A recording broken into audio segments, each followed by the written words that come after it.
Hey, welcome back to the Dynasty Grind. Not sure exactly how much of me you're able to see right now because my internet connection apparently is worse than usual. So I'm going to leave you alone for a minute with Zach Reed and Dynasty Outhouse from the Dynasty Dummies and the Dynasty Trades podcast.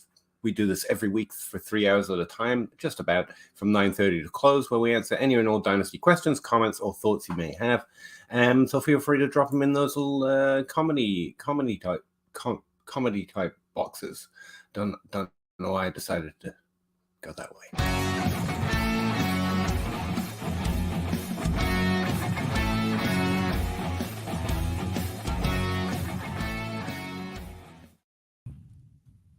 Hey, Russ.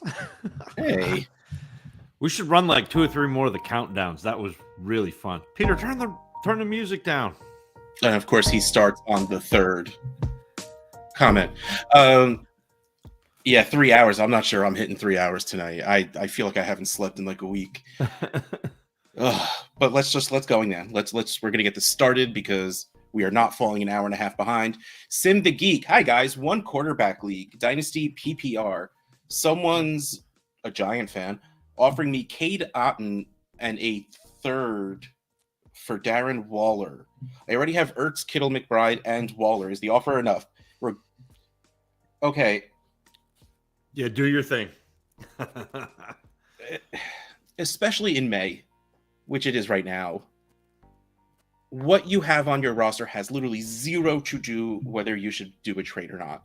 Just because you have 6 tight ends, so Waller might not be as valuable on your team, doesn't mean it's not going to be valuable on their team. So completely just do not factor that in whatsoever. If it's in the middle of the point scoring season, sure, you weigh it in a little bit, especially depending on the league. Like if you don't have an active league, then yeah, you should definitely during the point scoring season worry about it. But now, no, not at all. And speaking of not at all, this is not at all close. I sold Darren Waller very short in a trade addicts league with a 0.75 premium. I sold him for, I almost said Denzel Mims, which would have been really, really, really short, but it was for Marvin Mims. So I pretty much sold Darren Waller for like a mid-second. And it was a little light, but I was bored and I hated my team and I wanted to make it a little younger. So I went for it. And even me in that trade that I chose, I sent the offer. Wish I hit another button before hitting send. Like, so this is just literally nothing. Yeah, and look, tight ends in a non-premium league, fine, but Darren Waller is one of those few tight ends who could actually be a difference maker. We don't know what he is on the Giants yet, but you got to get at least a second in a 1 quarterback non-premium. Yeah, and especially 1 quarterback thirds are just so much more nothing. And even like you said, with all of these players you have, what is Cade Otton? If you want to take your roster into consideration, if that's the way you like to play, I'm not going to say don't. So even if you do, like, Cade Otton falls to the bottom of that list, and that just means even less. So yeah, no, very, very, very big pass on this. I agree with Zach. You should be getting I would want an earlier second, especially into 1 quarterback, even if there is no premium. Darren Waller has shown that he could score as a top 3 tight end, and there isn't any stud pass catchers on the Giants, so there's a chance he might still be. Oh, I have to scroll back up now. Hold on. Where's my mouse? The next question, again, Sim the Geek. Again, me. Hey, look at that. We're on the same wavelength. I got CMC. Good job, man. He's the running back 1. However, I'm scared that if I keep him too long, he's just going to score points. I'm scared that if I keep him too long, he's going to decrease in value or get injured once again. His value is at the maximum right now. What should I ask? So, yes, his value is at the maximum, but that's only one type of value. And so, like, again, we talk about there is like the trade value that's kind of like what people expect to get or give. There is the points value, which is what CMC has a lot of. And then there is like the future production value, especially with like rookies, people dream out on them. Just to put it out there, I combine the first and third, and I call those dynasty value, and then I call production fantasy value. Yeah, and that's fair. But I think there are like 3 phases of value. And so Sim, you're probably past the prime of the what Russ calls dynasty value on Christian McCaffrey. You're like 4 years past that, but it's still pretty good. But having McCaffrey on your team, if you're competitive, is a really nice thing to have. If you're not competitive, wait until in the season when he's scoring points, and then his points value, his fantasy value will be really obvious to your league mates, and then you can make a move that way. But I don't know that I would be making a move right now with CMC. You know, I'm not trading CMC away unless somebody like blows me away. Yeah, like if you get the offer, you take the trade, but I don't think I go seeking out to send away Christian McCaffrey. Especially like Zach said, if you're competing, he will be worth more to your team than you will get in a trade. The unfortunate reality of a 27-year-old running back, regardless of how many points he's going to score for the next few years.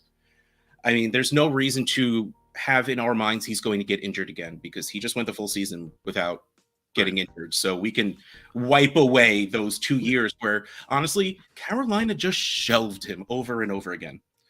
And good, because it let him do this now at 27, plus the shape that dude's in. So, but if I'm looking to make a trade right now, if I can get pieces like Garrett Wilson, he probably shouldn't have been the first one, Jalen Waddle, Amon-Ra St. Brown, Garrett Wilson, Olave. That is the type of player that T. Higgins. Sorry, Russ, I don't mean to like besmirch T. Higgins. He's below those guys. I get it. But that's the type of player that I want, because what I want to do is trade. If I'm trading out of Christian McCaffrey, I want a player who is going to score me points, but is also a young, proven wide receiver. And so I think that you have kind of a narrow window of players that I want to add. I mean, I guess you could go try to add like Breece Hall, but I don't like to make those moves where I'm moving laterally across the position, especially if you've got someone like Christian McCaffrey who's going to score, or has the potential to score more than anybody else at the position. So here's what you do. Here's the play.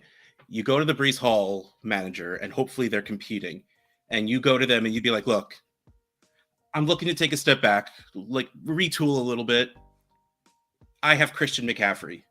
Look, man, Breece Hall's coming off that ACL, and look, he's young. He'll be good. We know this, but he's going to take a good couple of weeks into that season, and he's going to start real slow.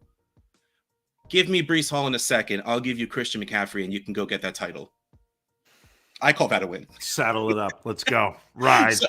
So like, you do the hard sell, and maybe you can, but yeah, like I want at least 2 24 firsts plus a little bit value for McCaffrey right now, and I don't think that's happening in the real world right now. Next, we have Reed Bryan. Hey, gents. Oh, we're gents. 12-team super flex. Oh, I could read it in big letters now. Good. Start 10. No tight end premium. I have an offer of my 111 and 204. Take it right now. Take Devonta Smith right now. Take it. Reed, take Devonta Smith right now. I'm not going to finish the question. There's no reason. Don't take Kincaid in the first. Go get Devonta Smith. Go get Devonta Smith. Go get Devonta Smith. Yeah. And I think you're going to be happier with Juwan Johnson than you think you are. Seriously, right? Like, we're forgetting that he was doing really well. Yeah. And like, didn't add that much. He's a top 12. I mean, not the top 12 matters, but like he's a top 12 tight end. He's fine. I think you'll be able to play Juwan Johnson every single week, and it'll be all right. The other piece is like expecting Dalton Kincaid to come in and be your tight end is a really bad process, especially with tight ends, like rookies in general. And I know Peter has talked about this a couple times on episodes on his YouTube and a couple times with people in shows, but even expecting rookies, period. I mean, running backs are the possible exception, but rookie wide receivers, rookie tight ends, and most rookie quarterbacks. Yeah, they're not coming in and producing at a level that you need them to for fantasy football. And so, no, take Devonta Smith, who was absolutely fantastic last year and was still figuring things out. Like there's still ceiling to go for him. Like easy Devontae Yeah, that Smith. offense is not getting worse. No. I mean, let's put it that way. Smith and Waddle are more comparable than a lot of people think. He's ranked in the top 12 in Dynasty in some spaces. So it's like what you were saying about rookies, though. There's a fine line. Like if people start expecting nothing, you can actually find an edge valuing rookies in their first year. But if they start expecting something, then it goes too far almost. But yeah. And running backs are the exception, as you were saying. But the Kincaid news blurbs are out, right? Yeah, we've definitely got spoiled with rookie wide receiver play, like bad. But also, like last year, we were thrilled with Chris Olave, who put up like 650 yards and 4 touchdowns. So, like, maybe we are taking a step back into the right direction of what to expect, because not every year is there going to be Justin Jefferson and Jamar Chase. Right. My upload speed is a problem, apparently. I don't know why. It just tells me use a wired connection, and I really don't know how to do that from here. So yeah, but it went from slow to fine after I restarted everything. So we'll see how that holds up, I guess. 12-team Superflex PPR, Joe Burrow and JSN, or Josh Allen and Pickens? I think it's the first one, right? I think I want Josh Allen. Yeah, it's probably Josh Allen. Like, so here's the thing. I would be happy regardless, which means I probably would just reject this trade, you know, with whatever side I had. But like, if you're asking me, I think I'd pay that to go get Josh Allen. Like, Joe Burrow is very, very good. And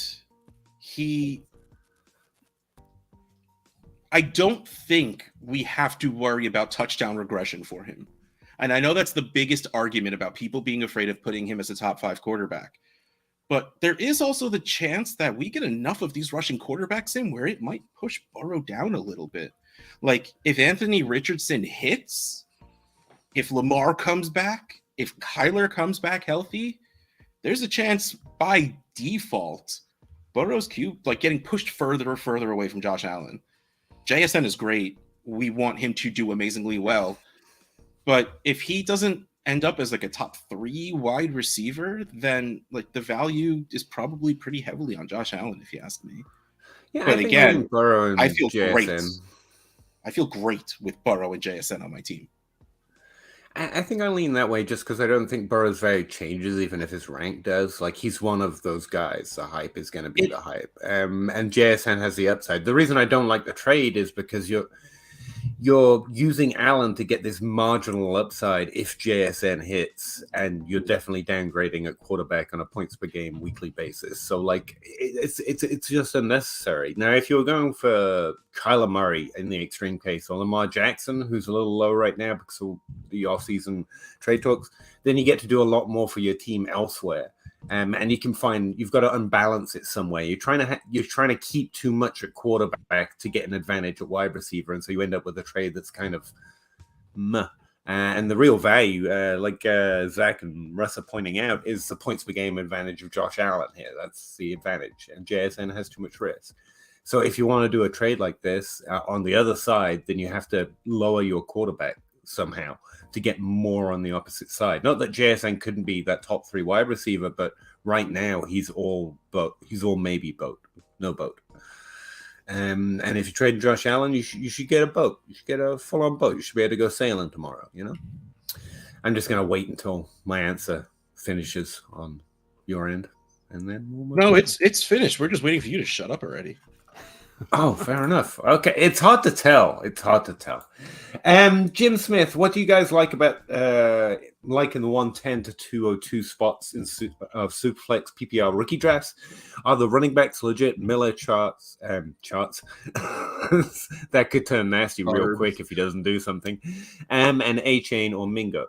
Well, the point is, Jim, like, whether they're legit or not, that's the range you're in. Take your favorite guy, but after it's Kincaid, after Flowers and Johnson are off the board, you've got a choice between Kincaid and that running back tier. Like, that's where you're at. That's why we like to trade up a lot, because it's a solid tier. Lots of players I like there, but finding a difference maker is A-Chain because of landing spot, or it's Charbonnet because you hate Ken Walker, or it's the tight end, as I've gone once, despite what Zach says, because I'm a little more sure of the value. He's a receiver. He fits my maybe top tier profile, whereas the running backs are more, they all are pretty decent. Kincaid's a really an above average tight end prospect. And so I tend to lean on that in that kind of heavy tier. So legit or not, those are your choices. It's take one of your running backs, just roster a tight end and hate yourself. Or that's it. That's it. That's what you got in that tier. Am I wrong? Or you can take Sharp Mims. All right. So, well, first things first. Levis. We have all of the 11 Trade Addicts League's rookie drafts done. So the sample size of this ADP is 11. So starting at the 110, we have Zay Flowers, Will Levis, Zach Charbonnet, Devin A-Chain, and then Michael Mayer rounds out the 202. So that's who's in that area. Who's pushing after Flowers that is into there for you? Well, Kincaid is at the 108. Kincaid's going above him? Oh wow, I'm back. Kincaid's going above Quentin Johnston, which is just blowing my mind. It's wrong. Even in the 0.75 premium, I'm just very against it.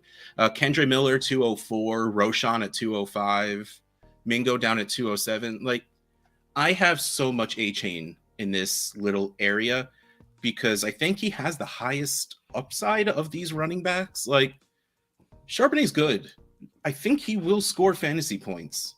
I think that offense is going to move a lot. He's capped. He is absolutely capped by having Kenneth Walker there. Kendre Miller, I don't know how he fits in right now. Assuming Jamal Williams is still used as Jamal Williams, assuming Alvin Kamara is on the team, not suspended for too long, and still somewhat has legs under him. I don't know where Kendre Miller fits in this year, at least. And of that group, I'd take Flowers without really blinking, to be honest with you. Yes. If Flowers was falling into that range, I'd be like, oh, look, there's one left from the previous tier. Cool. Yes. Yes. A-Chain reigns above the others. But honestly, I don't blink if someone takes Roshan. I don't blink if someone takes Kendre Miller. It's all, like I say, it's a really solid running back tier. You can even reach on Laporta there if you really wanted to. I would not draft Mingo there with Dynasty Outhouse's draft pick. Like, no. He's a flat out no, Jim. Don't think I don't see you just sneaking. Is he a late first round pick? No, not for me. No, 207, by the way, in ADP for us. So you can trade back a bit if you want to hold out for Mingo. Yeah. I think Mims could be considered in there. And again, outside of Flowers, I have a strong how am I feeling that day tier. But A-Chain, it goes Flowers, A-Chain, and then, I don't know, probably Roshan just to make Zach proud of me or something. Do you have any clear separator other than those two? Flowers, A-Chain, and then... So I know Russ just gave us the ADP from the Trade Addicts League, but in that area for me is Will Levis, Rashee Rice, Marvin Mims, the three tight ends, so Laporta, Mayer, Kincaid, Downs, and then I get to I got him in there too. A-Chain, Mingo, Roshan Johnson, Kendre Miller. So like Bigsby. So to me, there are a couple of wide receivers that. So Rashee Rice before the draft, I had as my wide receiver. It was either 5 or 6, and then next to him was Mims. And so to me, they both got draft capital. They both had good landing spots. They both were players that I evaluated highly. There's no reason for me not to have them in that range. Yeah. And so that's, and again, Jim, to me, you kind of look at ADP, you kind of feel your league out, but at the end of the day, go get the guys that you are comfortable with, or you're making your bets with, or you can live with if they fail. Because that's kind of how I play it. Is like, look, if it comes down to it, I'm going to make the play where if I miss on my guy, I can look in the mirror and say, well, that was my fault. But if I don't take my guy, I take whatever the ADP says, and all of a sudden the guy that I liked just hits, I can't look myself. I'm done. Oh Yeah, I was gonna the say, answer in just the to end is what makes you happy. Just to share the hate, I have Downs in that range too, and he's actually the one I have ranked right there. That's the guy Yeah. I want. But like Mingo, like I just don't. I don't think in your league better, but I don't play in a league where Downs is going to get selected by anyone else there. It's just me, and Correct. so like I'm not taking him. I don't like trading back. I don't like that in a rookie draft, but like it's 100% right now. Hardly anyone else is interested in him that highly in my drafts, and so like it would just, unless I'm stubbornly refusing to accept that some of these running backs or tight ends are good, and I like a couple of them actually, then I'm just going to try and trade up from the third or trade up back into the second to try and get down some other way. Actually, right now, all I'm doing is watching drafts pass me by because I have nothing to trade and no draft picks, and I'm just watching other people have fun, and it sucks. But yeah, that's to my Mingo hatred. You might hate Downs or you might not, but I would treat him like I treat Downs there. Like I know I'm comfortable taking him there, Downs that is. You might be comfortable taking Mingo, but there's almost no legit reason that you should expect someone else to do it unless you know someone in your league's targeting it. In which case, you try and get a better value on him. And what's Cup worth? Is he worth that late first? I think that's what his dynasty value is worth, which is why me and John Hogue are probably the only two Superflex rankers well above average on his ADP right now on our ranks. I like him there for that price. I would rather have Cup than most of what we just talked about. Outside of if I'm building the tight ends, because I think I can get Downs a little later. Flowers is a solid ad, but I'd rather have Cup outside of I'm building, and I'm not taking a running back if I'm building either. So yeah. Does that sound fire? Is that too low? Too high? No, like I'm with you. Like if I earned that 110, I would easily send that for Cooper Kupp. Yeah, and I think that same expectation. If we're looking at this draft, like the players that I'm willing to take over Kupp stop at Jahmyr Gibbs. So, I mean, I wouldn't. He's about to rise, right? Because the season's getting closer and closer, and that off-season lull is going to end as we remember that he should probably score points again. I think scoring points is overrated. But harder to trade for him from here. Yeah, but I don't think true or not, it's going to be harder from now on to trade for Kupp than it has been the last month or so. I'm slowing down again, aren't I? No, you're good. It's okay. You can admit it. It's fine. Well, at I'm least a slow person. we think you're good at least. I just took Tyreek Hill and Cooper Kupp at the 3-4 turn in Hogwarts. My Hogwarts team you got in? Awesome. Is Patrick Mahomes, AJ Brown, and Travis Kelce, and I want to just stop. Ooh. I want to I don't have picks. Well, first of all, I'm stopped because I don't have picks for the round. Stop the. But I'm good. That's all. So I'm good. I got Trevor Lawrence, Bijan, Tyreek Hill, and Cooper Kupp. Nice. Which feels like a nice start. I benefited twice from Adam Wilde not paying attention. Well, the first one he wasn't paying attention. He forgot that this was a startup draft because we had to reboot the league. And he's like, just give me, oh crap, I'm about to time out. Just give me Bijan. And I'm like, I don't think he realizes this is the startup. I'm just going to give him Mahomes. And then he texts me. He's like, I don't, do you want Mahomes? I don't want him. I'm like, I mean, yeah, I want Mahomes. And then at the draft button at the 202, he's sitting there and he's telling himself, I want Fields or Bijan. The next two picks by the same person, Fields and Bijan.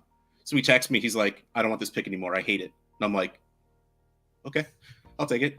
And then I got AJ Brown.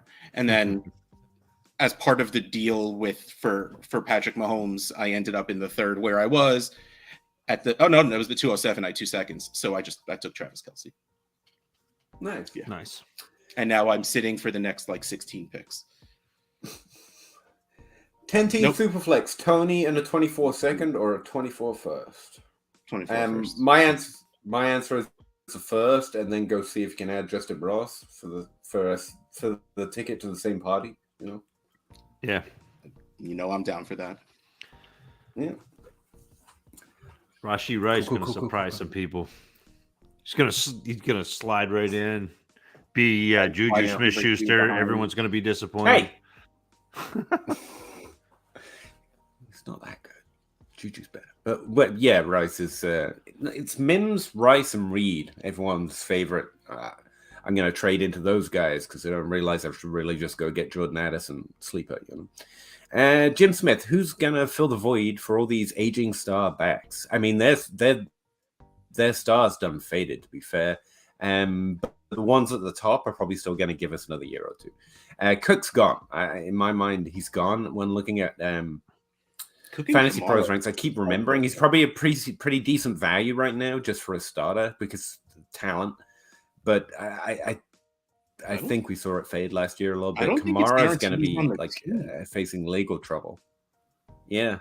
Henry, McCaffrey, Eckler, that's who you got. And those guys should be fine. They should be what we're used to seeing with Barkley. And then you've got Bijan Robinson. Those are the difference makers that we think are going to still exist this year. Feels like this draft is getting a bad outlook. It's getting a bad rap, is what I think. I don't think it's even the NFL's fault. The NFL went after it pretty hot and heavy. But ranks, ADP, everything suggests we're more interested in the tight ends. Outside of Bijan, a little less sexy. We got 2 first-round running backs. Yeah, we didn't this wasn't supposed to be 2017 again. That's not what it was. We were getting Bijan, who is Bijan, and then we were getting Gibbs, who was going to be very good, and then we were getting a lot of very good depth running backs, 1Bs. I think we're used to, and that's really good for the league and really okay for fantasy. But then also next year we're going to be walking into a good running back or 3, I hear. So it comes in waves, and honestly, I'm here for running back slowing down and giving this push back towards wide receivers because I love wide receivers, and I have a lot of them on my teams already, so that'll raise the value of my teams. Yeah, I was trying to break this down on YouTube, and I was pointing out that I think where we get so used to trying to overbalance draft strategies, or wide receivers, or running backs, we underrate just an above-average draft class. Because we basically got the average number of skill position players drafted in the first round at every position. But the thing is, the reason those averages exist is most draft classes don't have those numbers. They have below average running back numbers or below average wide receiver numbers. And instead, we just got the average. Normally, it's 6 wide receivers, no running backs, instead of 2 we and blew 4, up the tight end numbers this year.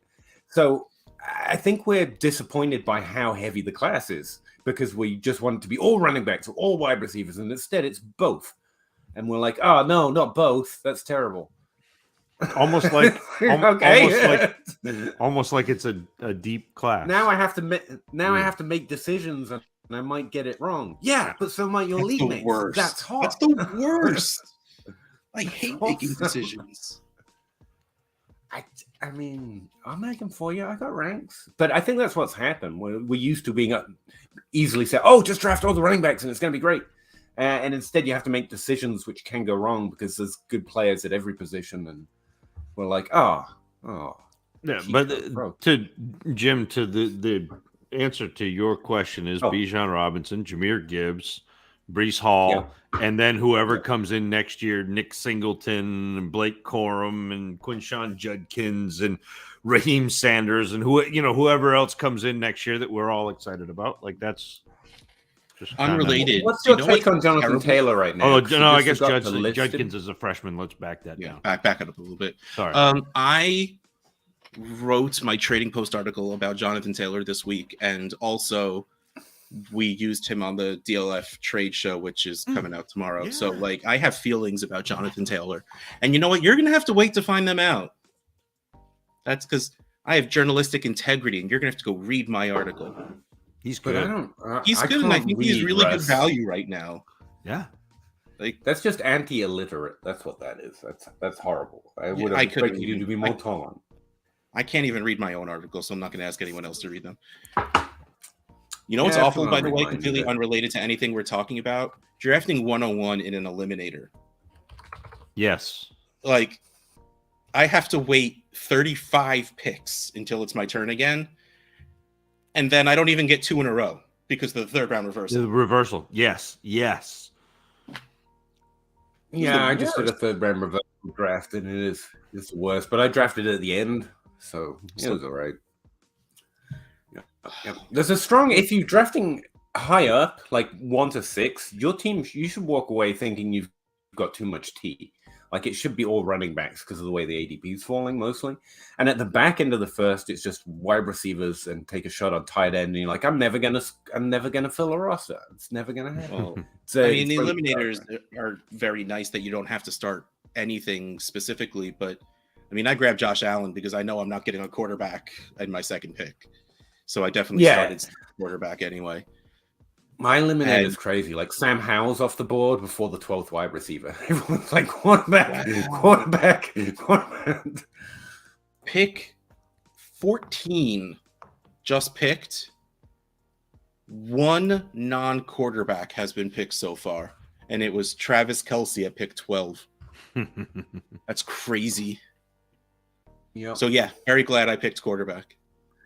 Yeah, Sam Howell went off the board 47th overall, followed by Garrett Wilson. Like that's some ADP right there. I mean, like all the quarterbacks are gone. Normal.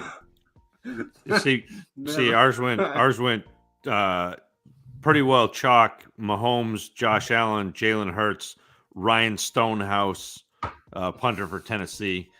So obviously, it's pretty much the then Joe Burrow, the top 5, the typical top 5. The top 5 in everyone's league. Yeah. What's good, dudes? I was gonna say not much for because I'm an idiot, but yeah, lots of stuff. Great, we're having fun. Thanks very much. Cam Akers worth a 2024 what round draft pick? I'd love to get him for a second, and in a lot of leagues right now, I think there are some people that just might not realize that. Should be a starter this. I'm probably not paying first for him. He's probably worth like the 111, 112, but people wised up to that. Cool. But I don't think anybody. He's not your target. He's not the guy you're targeting. But no, they haven't really brought in anything to make it feel like he won't have a decent workload. But we really liked him last time he was healthy, and then we're like, meh. So yeah, I think it's an interesting value if he's worth a second. Above that, then I've got running backs I'd rather target. So they can get Aaron Jones for a second. I feel pretty good about that. So I don't have to go hunting higher than that. And I'll wait until I need the points, to be honest. And what's good, guys? 12 teams who flex PPR. Give Chubb and Dulcich. Get Cup and just get Cup, basically. Still makes me so happy that you can't say that name. I cannot. Cup for that sophomore tight end that we should probably all try for, and Chubb. Yeah. I mean, Chubb and this is tough, but yeah, Cup or Chubb is really probably close for me. Yeah, because they're both 1 or 2 more years of good production and have no dynasty value whatsoever. P. Ryan, you're going to probably get a good few weeks of production out at the beginning of the season because even if Javonte is active, he is not going to be ready to really play. So, and Dulcich was doing really well last season, even when that offense was really, really, really bad. And I assume it's going to get better. So, I love pivoting to Cup, especially because from what it seems like, either that offense is completely fine because they didn't change anything. So they're going to walk in with Stafford and Cup and Akers, or everyone is out and they're just going to go get Caleb Williams. Yeah. But part of that offense not being fine last year was Cooper Kupp got hurt. Yeah. Cooper Kupp averaged 22 fantasy points per game while he played last year. Like you were literally disappointed if he didn't score 20. Like, oh man, that's a terrible week. Yeah. and that's including the game that he got hurt and scored 2.9. So he averaged 22 points and had a game with 2.9. So, again, I'm probably, because Chubb and Cup both don't have much dynasty value, it's going to be Cup for me. I'm going to take the points. I don't mind that, and usually I would break it towards the undervalued older wide receiver. Wide receivers got at the same age or the same age risks. Lean wide receiver anyway. But I would say you have often, and it's accurate and correct and true, that you should trade young running backs early for wide receivers. Because running backs get the hype and production earlier, and proven wide receivers just have a longer shelf life, and it's a good way of building a dynasty team. I will often find myself trading older wide receivers into older running backs because I never have running backs. I know we joke about it, but sometimes I need a running back or some running backs, and Chubb is really freaking good running back. And I have similar expectation for how much future either of them give me in terms of value or points, to be honest.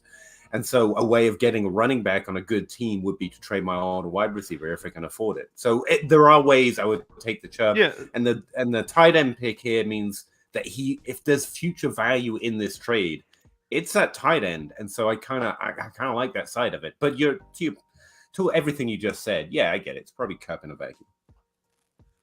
And it's funny, nobody even mentioned P. Ryan, who could actually start at running back for Denver this year. Fair. That could happen. It's gross, but it could happen. It could, but Kyle's not that lucky. Let's face it. It's just it's not. No. Drew, 12 teams, start 10, half-point PPR, no premium. I traded Bateman. I hate you. Get off my shit. No, I'm kidding you. The 109 and the 311 for a 24 first and second. Then I flipped the 24 first to someone for Olave. Well, first off, the first trade sucked. Genuinely, I know I'm a Bateman truther, but that's a terrible trade for me. And then you fixed it by someone else being worse, being much, much worse. Better to be lucky than to be good. It's like, what? So this was a journey. This trade was a journey for me, Drew. The only way to make up for a bad trade is another good trade. Another one. Because the end of this is good job, man. That's awesome. But seriously, wow. This is the Andy Dufresne trade. You know, you crawl through a mile and came out clean on the other side. I mean, there is something to learn there, though. I mean, Bateman isn't attracting that value. He isn't worth a first to most people, but for some people like me, he would be, and so he's a very sensitive thing. Whereas a 24 first is generically a 24 first to everyone in your league. And so picks do have that kind of universal value, whereas players don't necessarily, especially when we're waiting. So maybe there's a bit more to that trade. Maybe it wasn't such a terrible move, but I hate it. I hate it. For a second, I considered hating you because of it, Drew. That's how bad it was. Not really, but I'm just going to go ahead. No, what? Huh? No. Let's move on. I know nothing needs to be added to what you just said. When does it ever? I have you guys here to look pretty. Let's face it. Antonio Gibson, anyone? He's a player in the NFL, sure. Running back. Took him in the 10th round of an eliminator. Yeah. Anything can happen down. Yeah, 10th round plus, just draft running backs and tight ends. That's fine by me. He was good there once. I like it. Also traded Rashad and a 24 first for Henry. I mean, yeah, that's a pretty good trade. Yeah. Even at this point, I'd rather have Derrick Henry. So Yep.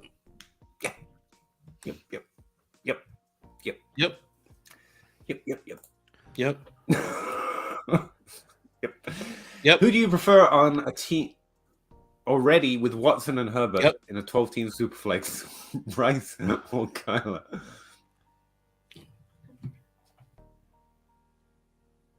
Okay, so the real answer you have ranked higher, Bryce or Kyler, really? Yes. I mean, the answer is Kyler because you don't need him, and then you're going to get him, and then you will have a lot of things to do with him. I think a lot of things need to happen for Bryce to be worth what Kyler is worth when he's healthy. The only thing that would worry me is if the Cardinals really just are out and sit Kyler the entire year and go get Caleb Williams and trade him away. In which case, you're just waiting for longer. But honestly, if you have Watson and Herbert, you don't need Bryce or Kyler as your QB3. So honestly, my answer is if you have one, just trade him away for a better wide receiver somewhere. But I think Kyler really does have the higher upside long term. which means he'll have the higher value, trade away value. Bryce probably has an easier value and easier to trade right now, and so you could make an argument for Bryce, but my answer is like, no, I've got Kyler ranked higher because I'd rather have Kyler, and I would see this as an opportunity to trade maybe a boat for something I think is a boat, although it is a boat in maintenance. What do they call that, Zach? Like in the docks? Or is that prostitutes? What am I thinking of? Where do boats go to be fixed? Dry dock? The docks, right? A dry dock, yeah. There you go. Okay, yeah. So he's in dry dock, but he's a boat, and so like that's an opportunity to me to get the boat. I think we need to move on for a maybe boat. Hey man, don't shame sex workers. I'm a supporter. Like, good for them. I got to be really careful about what I say. You can look out my window and see, but you can look out my window and see the dry dock from here, Peter. Nice. Nice. Got a question in my Twitter DMs, and I don't know how to answer it, so I'm going to ask you guys and tell them when you answered it. Phil is asking, what's my favorite way to decide who gets the first pick? Do you use max points for, or just inverse record? Any insight as to what you have found to be best would be appreciated. I'm guessing the end of that sentence is me. I have no preferences. It's whatever the league is. I like the straight up reverse of finish because, again, I like to know what's going on immediately without having to go reread the rules. That's kind of why I like a vanilla setting. But do you guys have a better way? I already answered him. He DM'd me also. So I'm not going to give him the satisfaction of answering here also.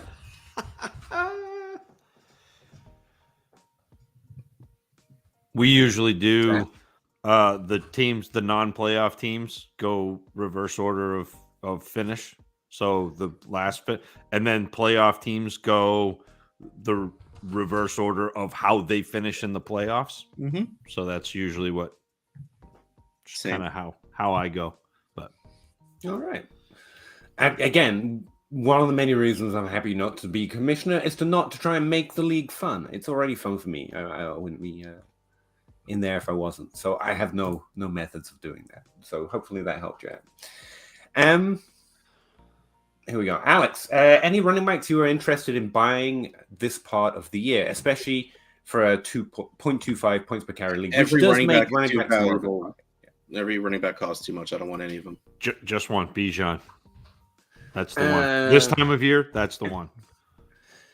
This offseason, I have found some values just because ADP has fallen so much and people's opinions on running backs have fallen so much. So Derrick Henry, Nick Chubb, two pretty strong ads at their value this year. And Aaron Jones, the one I've already mentioned. Outside of that, typical, regular off-season talk. It's just these rookies. Like we mentioned Rachaad White at one point. Like, he's the guy. Yeah, we did. At the moment. But also, like we said before, Samaje Perine, who we said before. That's a very beginning of the season play, but that's really all I care about with running backs is short periods of time. So if I can get Samaje Perine for what feels like cheap, though I don't play in any points per carry league, so I don't know if you can get any running back for a second. If I can get Samaje Perine for a late second, I feel pretty good about that for the first few games of the season.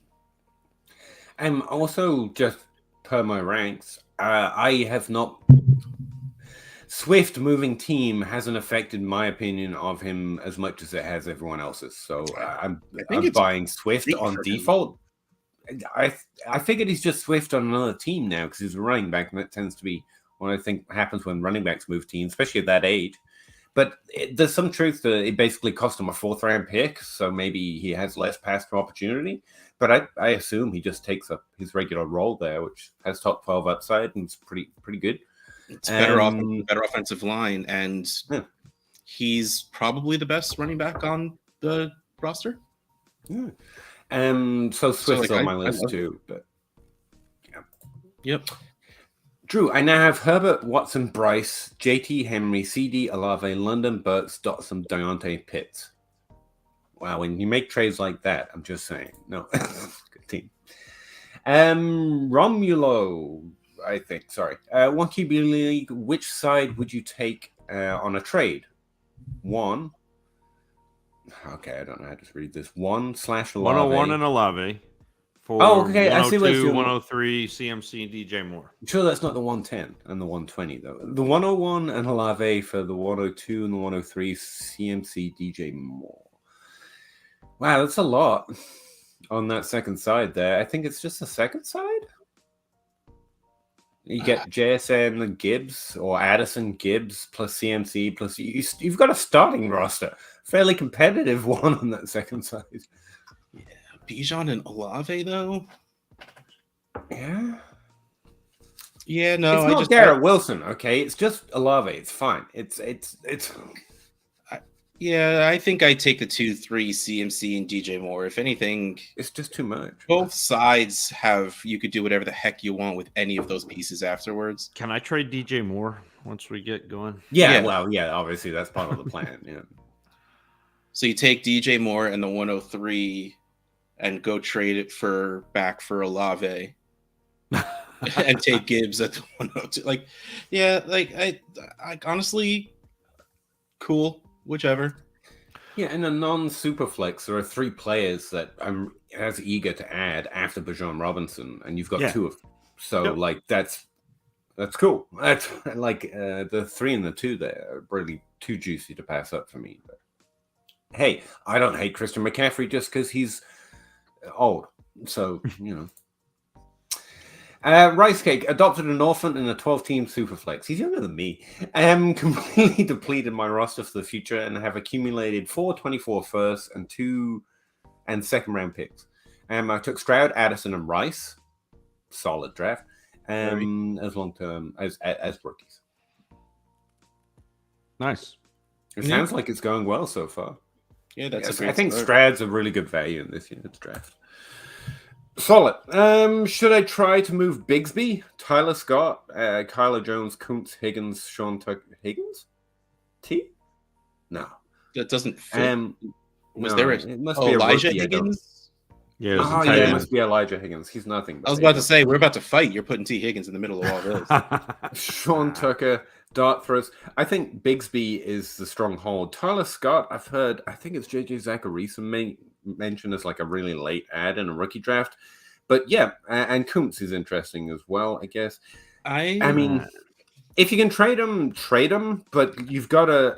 Well, he's talking about... Outside of Bigsby, like, there's no one to be excited about on getting future seconds and thirds. Like, that's what I'm... Yeah, like, no one's going to be excited about that, man. You can't expect it. Well, maybe you can based on the team. I would hold on to Bigsby and Tucker, see if I can get a second for the rest of them, which you probably won't be able to. But I think I know I just said go buy Rachaad White, but if that doesn't work out and Sean Tucker does, the swing of value from the 3rd or 4th you just spent on him for the second you'll be able to get will feel great. And Bigsby, I think he'll play more than people think he will, and I think he'll probably be a little bit more valuable once the season starts. I do as well, and just to lock that in, I ended up taking Travis Etienne in my eliminator, so it's guaranteed now. Like, I got you. Don't worry about it. Guarantee it. But yeah, I was just going to say 2 things. One, yeah, sure, trade 4 quarters for $1 if you can. I mean, it's fine. But I can't tell you that most league mates in most leagues are going to be like, oh, I really want to do that trade. So trading, like Russ said, a second for a second is, I don't know, that gets done easily. Like, you're not exciting them with anything, so I don't know why it would happen. And the other part is picks have advantage over players because they're universal values throughout your league, whatever they're worth. They don't devalue until the pick is made, so on and so forth. But players have time on this, and the more immediate time, the short term on their side. They can do things through the next 12 months to make them worth more than what they are, more drastically than a pick can. So you've got an upside downside, like a seesaw, advantage there. So at this point, I'd keep them and hope they do something in preseason, in a game, in a week, and then see if you can profit off it because you made the picks. So that's where you're at. And Bigsby should at least impress. I think so. Sean Tucker, if he's healthy, it'd be awesome to see that happen. Good evening, grinders. Thank you, Mr. Scampers. Not sandwiches. Hoagies and grinders. I don't know that reference. Got it. Navy beans, meatloaf sandwich. Chris Gifford says, hello, gents. Hello, Chris. Well, not gents, but whatever. Joseph, love the show. I like hearing that. 12 Team Superflex just won the ship this past year. Congrats, man. That's awesome. Great young team. I am wanting to go grab Chase to run it back. I mean, that's not even running it back. Chase will help you win. Current offer 104, 106, and a 24 first for Chase. 3 first for Chase is fair. I'm assuming this is the Superflex, so those are high value picks. I don't think it gets it done, but mostly, I do it. If you've already got a good young team, there's no reason to fear it too much. Like the upside of those quarterbacks and maybe grabbing Gibbs is worth it for them too. So I like the trade. And yeah, I'd rather have Chase if my team's solid, let alone good, in the way you describe. Okay, boring pants off, Zach. Which is the plan. I'm just trying to get them all pantsless. That's the truth. Paul, 16-team Superflex PPR. Can make we went through this. I don't think he's worth a first. I don't think I'd trade a first for him. I mean, in a 16-team league, like, yeah, maybe like technically a first is worth a little less when you get towards the end, but yes. Yeah, that's true. 10-team league PPR 1 QB. Who should he target to upgrade? His roster is Fields, Tua, CMC, Saquon, Chubb, Jones. He's got really solid running backs, which sucks in some ways. Tyreek Hill, Amon-Ra, Metcalf, DJ Moore, Ridley. Solid wide receivers, though. He's also got some really solid picks based on that trade we just saw, the 2 and the 3. I think you need a tight end since you didn't even list one. And Travis Kelce goes at a value, maybe in some leagues. Mark Andrews is a solid ad. George Kittle, I think, is really good value right now. If you want to stay young like a lot of your receivers here, I think Pat Freiermuth is a good target for his value. But I think even in a 1 QB league, in a really good 1 QB league, you have 2 really good quarterbacks. So why not try and trade them into Mahomes or Allen? Yep. That would probably be my first move outside of tight end. Yeah, that's why I said like try and throw. Well, I would try first to see if we can do like Tua in the 102. To see if you can get any of those top 3 quarterbacks of Mahomes, Allen, or Hurts. And if it comes down to it, throw Fields instead. But yeah, like that's the first move that came to my mind would be like Fields and Tua are nice, but the rest of your team is much more than nice, so you might as well push that up as well. And then you realize that, but you didn't list a tight end, so if you can go get Kelce, then you should probably go do that. You may as well go for those small edges of the onesie positions because the rest of it's pretty. I mean, no notes outside of those running backs raging. Go win that right now. Win right now. Like right now. Why aren't you running right this second? Because that you really need to. Nick, how important is it to have a top 3 to 5 quarterback in 1 QB league? Following on from that, I have Dak at QB and I'm looking to compete. If possible, trading for that edge. That difference maker in a 1 QB league is a little underrated. We call it the Zach Reed rule around here. Well, the second Zach Reed rule. So if you can get Allen or Mahomes or Hurts, it's worth it at value at least to try and get that edge. But that's on teams like this or where nothing else can get done or you're struggling to find an advantage or you just have the opportunity because someone's interested in the trade. Just in a vacuum, I wouldn't say it's important, but it's something to explore when it's possible. Yeah, it's not important, but it is an edge to be gained. So, I don't necessarily like you have Dak, you're fine. Yeah, good. It's not solid. Dak is not an advantage at quarterback, but he's also not a disadvantage at quarterback. You're and he's fine. had a top 5 season before. Like, I mean, you're more than fine. So no reason to. Outside of, well, I've got everything else lined up. I may as well push this little advantage. Or you just get a really good trade on it. Someone will trade you Dak for Allen if you just throw a second because it's a 1 QB. And you're like, yeah, sure, second, sure, whatever. Yeah, that's great. And those extra 3 or 4 points a week help you out, or 2. And much more than, that second, mostly. Randy Wyatt. I'm in an 8-man league. Congrats. Startup draft. Start 2 QBs, 2 running backs, 3 wide receivers, 2 tight ends to the basement with you, sir. To the punishment basement. 3 flex spots, one of them super flex. So is I that started 3 with- quarterbacks? Super Yeah, I duper flex, think that's baby. what he's saying. Yeah. Whoa, Randy. Yeah. In an 8-team league, 3 you've is got to still push in it somewhere. 24. He's got Mahomes, Richardson, Kyler, Tua, Amon-Ra, Pitts, Hawkinson. Thoughts? Love it. That sounds like a super flex. Pants tightening draft. Yeah. Pretty Damn solid. it, Zach. No, yeah, that's exactly what you should start. You did exactly right. You took that position where you don't normally like you took the one. Actually, I would say in an 8-team league, getting Pitts and Hawkinson, I know it feels like there's a wasted pick. One of those was a wasted pick, especially you have to start 2 tight ends. Kittle. Yeah, you got to start 2 tight ends. Oh, you do have to start 2, but I mean, one of them isn't Kittle, so I mean that's fair. It's not Kelsey, so you should probably Maybe. just leave the league. I don't think Hawkinson is any more. I think he's solid. I think he's really good. I'm as happy to roster him as I am Muth or Goddard. Like that's the tier he's in. It's a really solid. Like I'm happy. But that start 2 tight ends doesn't make them more flex viable. I think he. Either.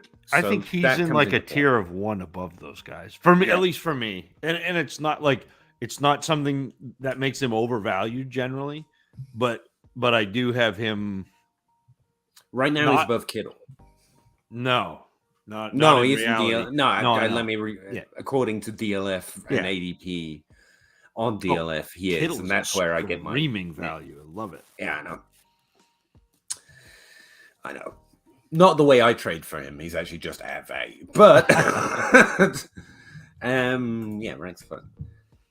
Puff pass kick. Would you rather stack who would you rather stack with CJ Stroud? Tank Dell, Xavier Hutchinson. You can do both with relatively little effort. Just throwing that out. Like a third but also don't stack or don't focus stacking, but those 2 players are good ads anyway. Now, for the question.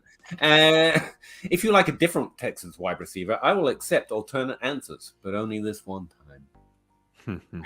I don't. So. I actually think all 3 are values right now. So I'm going to go with the big dude, even though I want just to say tank, but I think Xavier Hutchinson's my...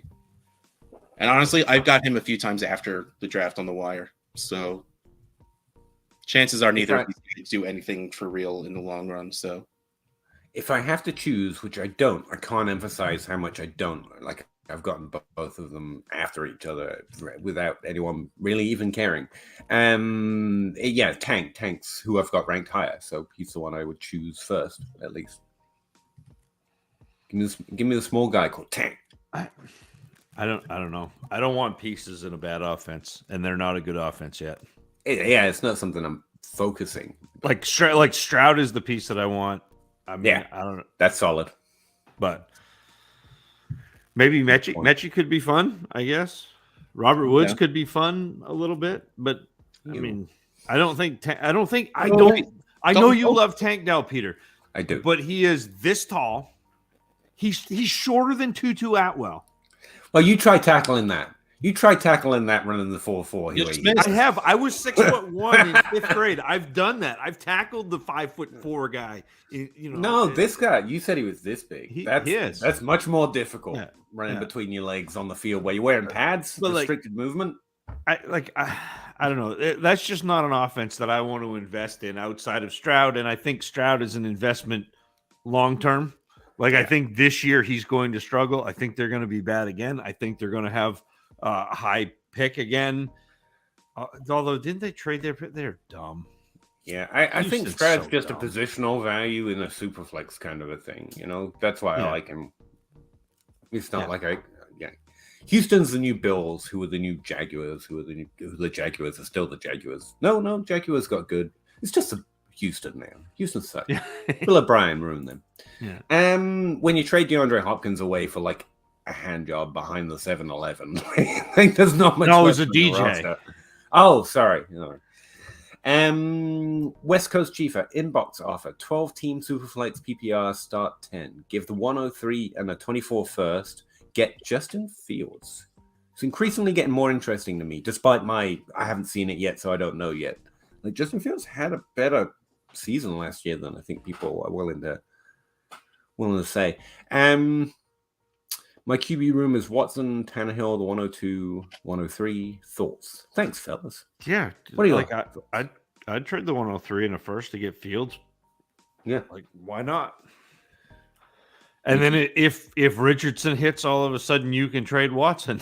Like, just keep rolling it. Like if Fields was in this draft, he would be above Richardson, I think.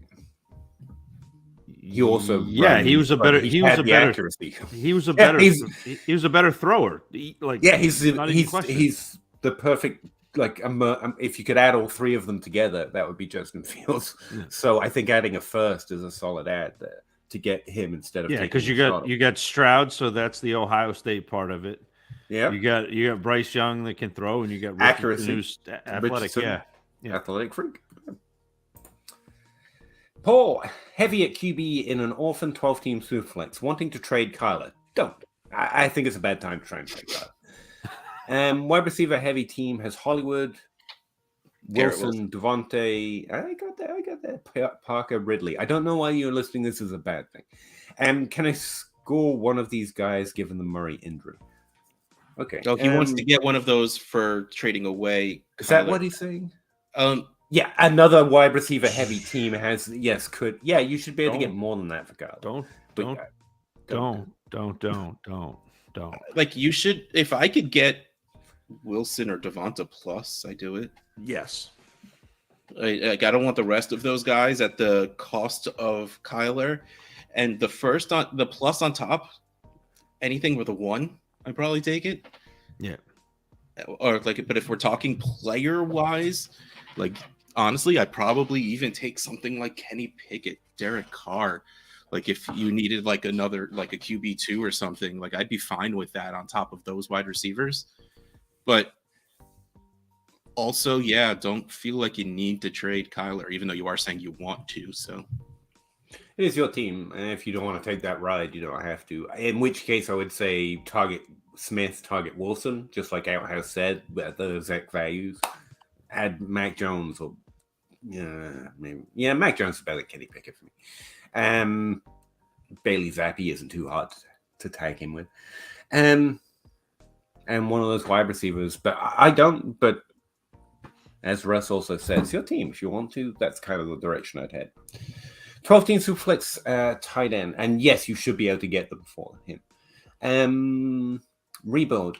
He's got Kyler, Stroud, Pickett. 424 first. I have an inbox offer for 224 first for Kyler. I still hold, especially on a rebuild, I'm holding Kyler, but it's okay, I guess, right now at current. What you can currently get. I know this is the wrong thing because it's so far away, but if those look like they could be top 5 picks, I probably do it. Even though, again, so much can change in a year. And I'm much more interested in trading Pickett for anything with a 1 in front of it if I'm building. Well, but who's going to... I would not give you a first for Pickett. I'm sorry. I didn't even want to take him last year with a first, and I hated those firsts. I would not blame you. But the Levis and something maybe. Anyway, carry on. But Rusty, to your point though, if you add those other two, now you have you have half of the first round. Mm-hmm. In a class that has at least lots 2 quarterbacks that we're pretty confident in. That's a good point. That looks like a pretty fun rebuild with 6 picks in that class. That's fair. Yeah. Does it have to be Kyler though? Can't you keep Kyler? Because the next move after you do that is to go get an injured top 5 potential quarterback, and you've already traded him away. Well, no. The next move the next move after you trade Kyler is figure out what. No. Hang on. No. Hold Stroud. You figure out what else on your team is aging assets that you can trade to make yourself bad and not score points, because now your first becomes the 1. So now you've traded Kyler. You have the 1. So now you get Williams or you get whoever it is that you want as your quarterback, and then you start your rebuild. But this year, if you trade Kyler and you look at that, it doesn't behoove you at all to score points. Well, Kyler's not going to score points this Well, year. no, That's why I like rostering him in a build. He just used the word behoove, by the way. I did catch that. Yes. Just It was needed very to good. correctly. Yeah. Obvious. But like, no, but like, I understand, Peter, that you want to roster Kyler, but again, if you can trade Kyler, get 2 more picks, and your pick is, the next move is go jettison any players who have fantasy value, not dynasty value. It is a solid plan, and you can execute it here. So I like it. I'm just saying, like, Kyler's normally the person I'm adding if I'm looking for upside on a team for the future. Well, but he's the one that you're going to get 2 firsts for. You're not going to get 2 firsts for Pickett. Yeah, that's what I'm saying. Yeah, it makes sense in that situation. It's just generally, it's the opposite of what I say. So, in terms of what to do with Kyler, but here it's fine. I have Pierce, Gibbs, Dobbins, and Jacobs. Would that be okay in a 12-team? I think you ordered them wrong, but yes. You're allowed those things. I think that's it. I think that's a full question. The next one's unrelated. Man, you don't have roster needs. Just get it out your head, even in season, to be honest with you. You just have value needs. All these players are solid. I'm interested in trading Dobbins if there's someone like Dynasty Outhouse in my leagues. I happen to know he adores Dobbins. And Gibbs right now... No, I'm still rostering Gibbs, but everyone wants to, just like they did with Swift, talk about how he could be CMC. And if I can get that value on Gibbs, like, he's an interesting trade, but there's no, and Pierce is just a solid start at this point. So I don't see anyone that you immediately I should be trying to get rid of or anything. So yeah, the best I can say is yes, that's fine. That's good. In fact, there's a good running back room. Rebuild, pivot or fair value for Derrick Henry. Depends on your situation and what the trade is. Right now, I think his value is great. You don't need running backs, especially right now. I mostly want to trade for him when I need the points, if I need the points, so I can wait. But it will be harder to do in season if they're also competitive.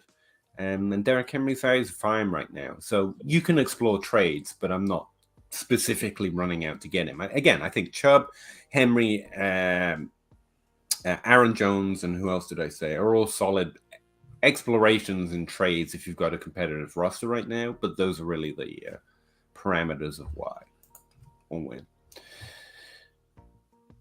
Did you guys have anything to add on Henry? Feel like I'm just recycling, so I just was moving on. I have Jelani Woods, Trey McBride, Tyler Conklin, and Kincaid. Kincaid and McBride are the only players here that I care about. The other ones miss me. I can't seem to get a bit of hope for Woods. Not gonna lie. Yeah, I get it. Just not for me. I can't seem to get off any of the vets. These are not. Conklin's a vet, right? What do I do? Just cut? Do you have to cut? Do you have roster limitations? I mean, I would cut it bad back end tight ends. Like, that doesn't do you any good. Like, I'd rather roster running backs. Yeah, you can cut him. If you're rostering good potential upside tight ends, fine, I'll roster 5 or 6 of those. But not bad ones. And Conklin's the only one on this list that fits that, right? Conklin. I mean, Jelani Woods is fine, but I would rather not roster him, but I don't see a reason to cut him. I think he could do something that will make someone else give me a second, I guess. But yeah, it's only McBride and Kincaid. Like, I feel strongly about holding. I forget how much more disdain I have for tight ends than the normal dynasty player.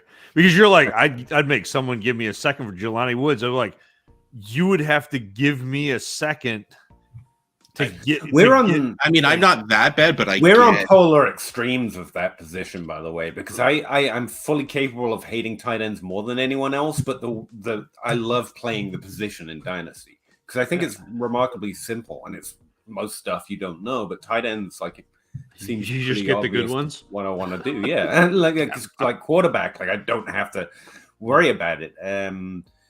So I really enjoy playing with tight ends. But yeah, I heavily cut tight ends I have no interest in. Woods would never have made my roster, so I'm not forced into this situation. But I guess you need a mid-second to get off of him. but like you've passed all windows as far as I can tell. Like it's Kobe Fleener. Maybe you can do a Kobe Fleener impersonation at some point, and someone gets excited. But yeah. Yeah. Yeah.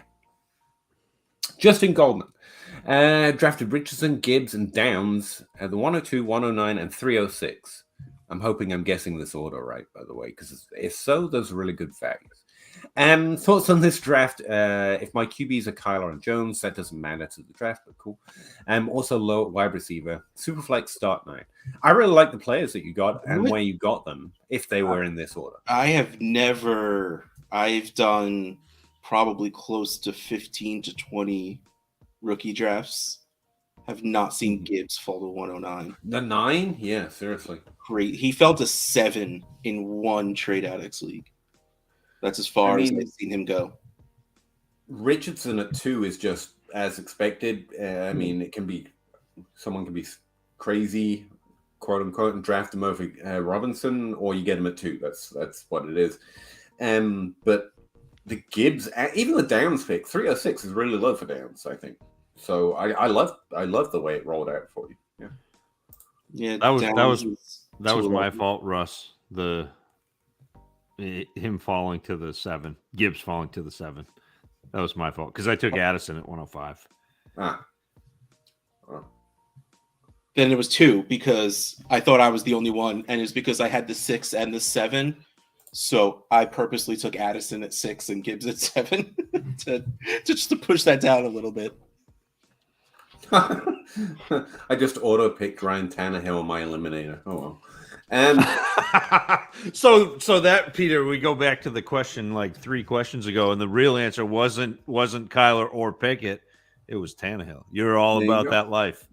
Well, I set up a quick pre-draft queue because I kind of missed my last pick and I didn't want to do it again. And I must have just thrown the last tight end I could see at the end of it, and that's the one that was still there. So it's fine.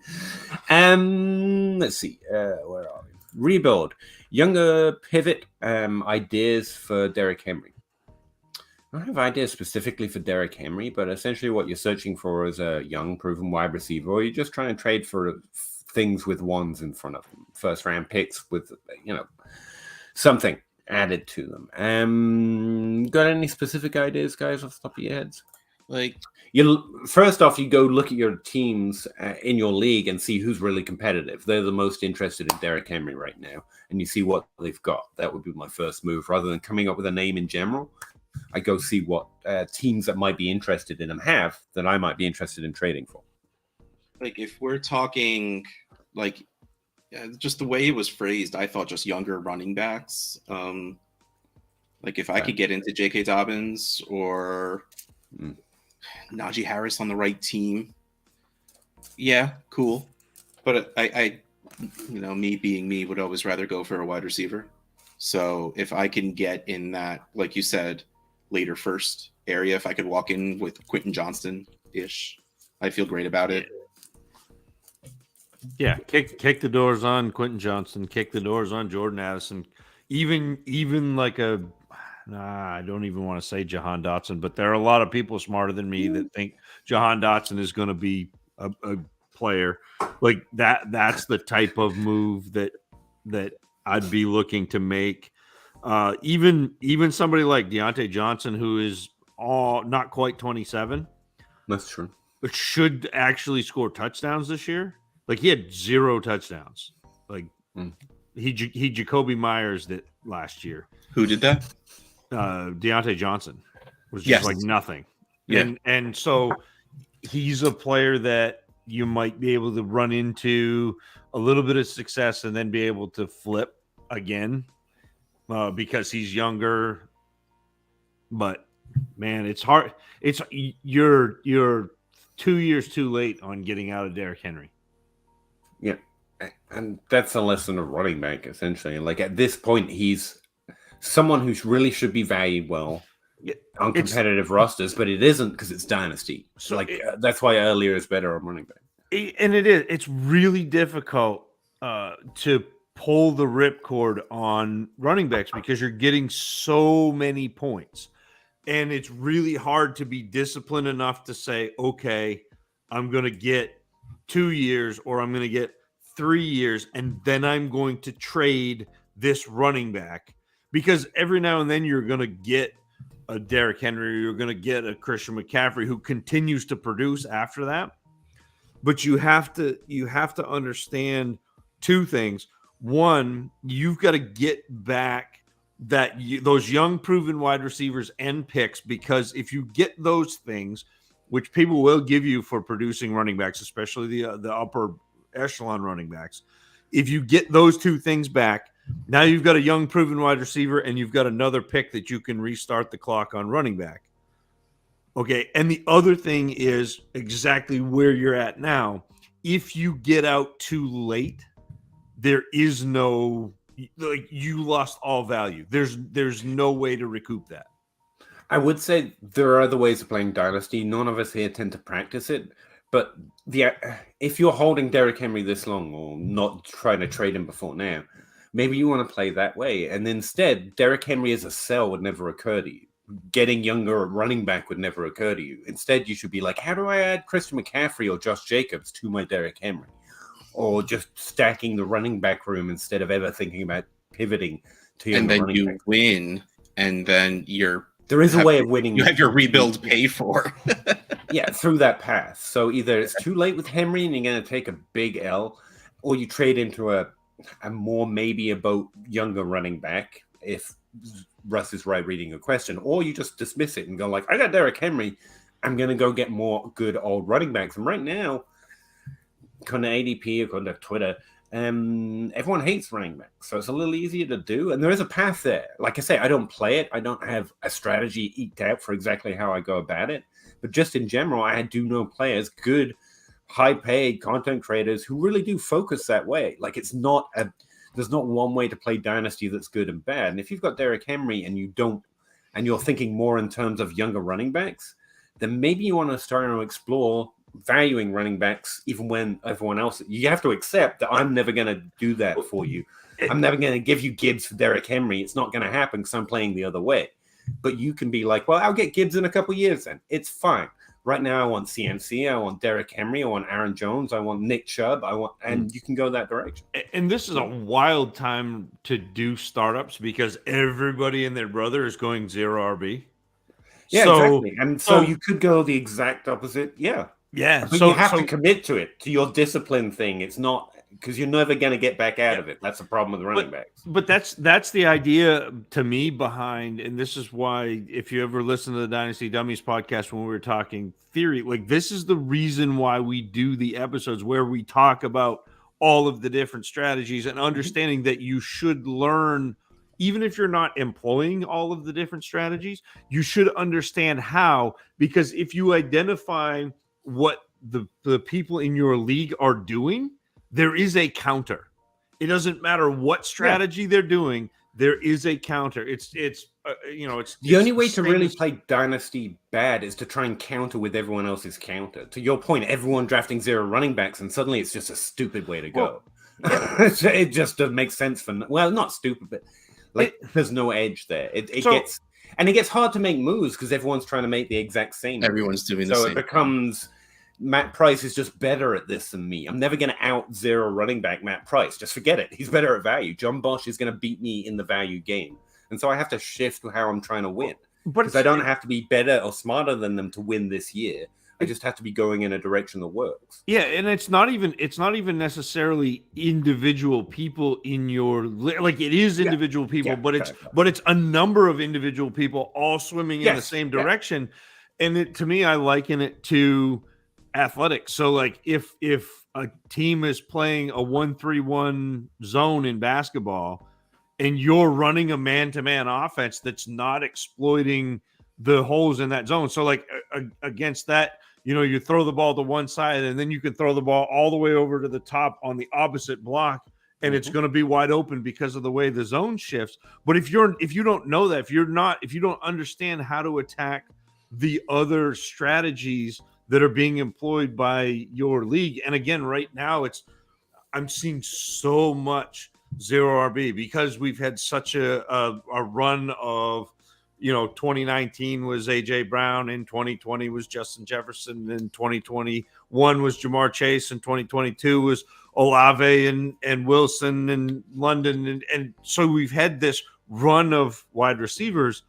So everybody is like, I have to draft wide receivers, and so it's easy to identify, easy to shift. And so that, I mean, to your point, again, maybe the answer isn't pivot off Derrick Henry. Maybe the answer is pivot into McCaffrey and Aaron Jones and whatever. And maybe a rebuild is a reload. And we're assuming a lot about your team here, Rambo, because I think it's an interesting conversation that might help out some teams because, yeah, zigging and zagging gets said a lot, but the reason most people are zigging towards zero running back is because even if you get it wrong or everyone's swimming in that direction, there's less value loss, there's less risk, honestly. Just straight up, that's why it's more the default in Dynasty. And so you are taking on that risk, but there's also no bad way of playing if you're moving in the right direction solidly with every move that you make, because any team can be rebuilt by you or someone else if you quit the league. Like, there's no way of just dying. In Dynasty, you can always try, okay, well, I'm in this situation now, I'm going to move in a different direction. The best you can do is make a plan. So if this has any bearing on your league, then you can move in that direction. And one solid way of thinking about it, just to start with, might be you don't like younger players, and you definitely don't like rookies this year. Like, if that's where your league's at, it's not like you don't like them. It's not like that you don't know that's a good way to go. But it's, can I trade my rookie value or my younger players into scoring players right now? Like, you have less value, but you get picks regenerate every year. You just don't trade them, and you'll be able to rebuild later if you need to. Or in season, someone will need that running back, and it turns out you're not going to win, so you get to pivot to a late first and start your rebuild in season. Like, there are plenty of ways. Who was it we heard? I'm trying to remember his name. I think he wrote for 4 for 4. We heard him on a conference panel at the Fantasy Expo talking about running back starts. I was trying to remember his name as someone who specifically plays in that direction. Scott Connor was talking about it. He's not. I don't think he's a 4 for 4 guy, but yeah, I can't remember where. But again, he's more of a running back guy. So I don't really remember. And if you're looking to go in that direction, I check out Scott. I don't know. I've never spoken to him outside of hearing him on that conference, but I know he knows his stuff from what he was saying. And he specifically builds as default in a different direction than me, and it's possible. So it's worth exploring. Check out Scott Connor. I love making fun of him because he is exponentially smarter than I am. It is that's really it. Like, he would say all this brilliant stuff, and he's very good at trading also. And now it's just be like, well, yeah, if you want to win, you do that, but if you want to have a good time, you do. Like, because I got nothing to say after that. Like, yes, what he said is right. It was an interesting way of playing Dynasty. Again, there's a million of them. We underrate it because we only know the main 3. Again, or whatever. What I do. So, but like, we are very opposite ends of things. The portfolio thing isn't for me. That's why it made for a good panel, though. And again, he does play at volume. It's not that there's not weak. Again, there's not weaknesses to that way of playing as well. But there's no way of playing in Dynasty. There's a way of playing in your league better and worse from your perspective. That's it. I think that's where it comes down to, like TJ Hernandez will liken it to poker again. It's not about Dynasty. It's about your league. It's about the person opposite you. It's about the other 10 people in the league. But we've assumed way too much about Rambo's team. But I think just broadly, it's an interesting way to start thinking about leagues. Tyler Reeves, Tannehill in a second for Jordan Love. No, never Jordan Love. Never. I don't know why. I'm just taking the stand. Like, I'd rather have the pick, I guess. Yeah, I'm abstaining from this because I don't acknowledge any of those pieces. Yeah, the 24 second is really, and he doesn't even like those. Yeah, the 24 second, honestly, is the piece I want the most out of this. But, like, if you believe in Jordan Love, that's a good price for them. Yeah. What if you believe in life after miracles? Love? Do you believe in life after love after love? Sorry. It's Superflex. I would hope so. I would hope it's Superflex for that to come out. Grimly, are you not worried about Gibbs' fantasy output? No. I mean, I'm walking a line. That tends to be the way I play running backs. Do you remember DeAndre Swift and what DeAndre Swift did? Yes. That's pretty much what Gibbs is going to do. Like, and if you hold that strong line, I think you could beat both sides of the aisle right now because it's very polarizing, Gibbs. in general. I can think you can beat them with each other. Essentially, you're just having them beat each other up while you walk through the middle of the crowd. Because Gibbs should be swift, which is good. But Swift's value rocketed up after he was swift and then dropped down because he was swift. Like, no one ever had that reasonable expectation. So there's a way of weaving through the crowd. Swift was never swift. Again, Swift's value rose because there was no one else to go above him. Like, he moonwalked into being the running back 3 because everyone else was top 12 guy, season-long top 15. That's it. He's not there. He's not gonna do what Derrick Henry or Saquon Barkley or Christian McCaffrey or Austin Eckler last year did for you. He's gonna do what Swift does for you. Yeah. And so I actually think it's a really interesting line to walk, depending on which way anyone in your league is swinging, and if you have him on your roster, you don't. It's why Swift is an interesting value to me right now as well. Thoughts on Roschon Johnson? Good. My thumb is up. I think he's a good player. I think he was one of the top 4 or 5 backs in this class, like pretty easily to me on film. And he's in that solid running back tier, right? Yeah, and he lands in a spot where you got Khalil Herbert, who is fine, and then they added a 28-year-old backup running back journeyman to the roster. So like that's his competition. I think there's a pretty, for being a backup running back, there's a pretty clear path for Roschon Johnson to get touches, and I think he's a very good player. I will take him in the mid-second round of 12-team Superflex. In a lot of mid-second rounds. He is the 205 in ADP. Yeah. But I know it's early, but I need to go to sleep. I can barely listen and talk. So, bye, everybody. Good night, Russ. Thanks for joining us. Get some sleep. I don't know why I removed you. He's in that running back tier of, definitely worth a shot, solid profile. Could be something. He's like one of the only running back size running backs in this year's draft, besides Bijan Robinson. So pretty neat. Nick Lowringer, what running back should I target to make this team a contender? None, but okay. Dak, AJ Brown, DK, London, and Burks. He's also got the 101. Well, there's your running back right there, Bijan Robinson. He's got Dylan, Herbert, Brian Robinson. He's got some decent depth. I like the Jamal Williams depth as well. I think you're already competitive if you draft Bijan Robinson, and that's worth 2 top 12 running backs right there. This is a team that I might Aaron Jones, see if I can get Aaron Jones for a second or like a second and a third or what a second and a future second, whatever it is. Mm-hmm. I think that's a pretty nice play on this team, even though you've already got AJ Dillon. Like I still think Aaron Jones is that guy there. But it's that type of, if you're going to add a running back, it's that type of running back. It's the guy who's really undervalued, but could still be very productive. So that's what I got, Pete. No, I think Aaron Jones is a good target. They go look for your running back too, I guess. Cam Akers, would you give up a future first? I would not for him. I give up a future second on the right team in the right situation, but I'm not hot for it.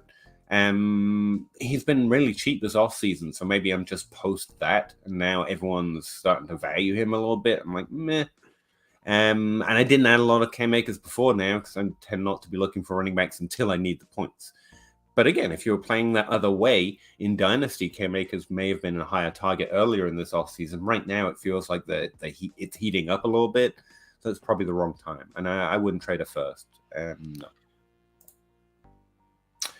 Also have MT, Gabe Davis, Dubs, Wilson Jr., and Warren. Yeah, there's just someone might be excited about that in your league. Gabe Davis is solid.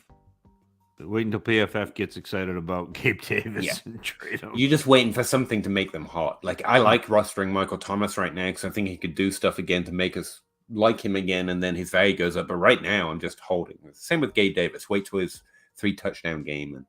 Or Dubs. I think Dubs is a solid arbitrage play from Watson. Like, seriously. But none of them are over, under. They're all neutral value. So unless you find someone in your league that's really interested, It's just hold. Brian, hey guys, 1QB 10-team PPR league. I have Cup, Wilson, Amon-Ra, Olave. Oh, so really good. Cool. JSN at receiver. I have Akers, Gibson, Swift, Penny, and Kendre Miller. Solid running backs too. Should I try to move Cup for Gibbs or Saquon? If you can, yes. I would trade him for either of those two players pretty easy. I don't think it gets done often. I'm more interested in like adding something to Akers to get Gibbs or Saquon preferably.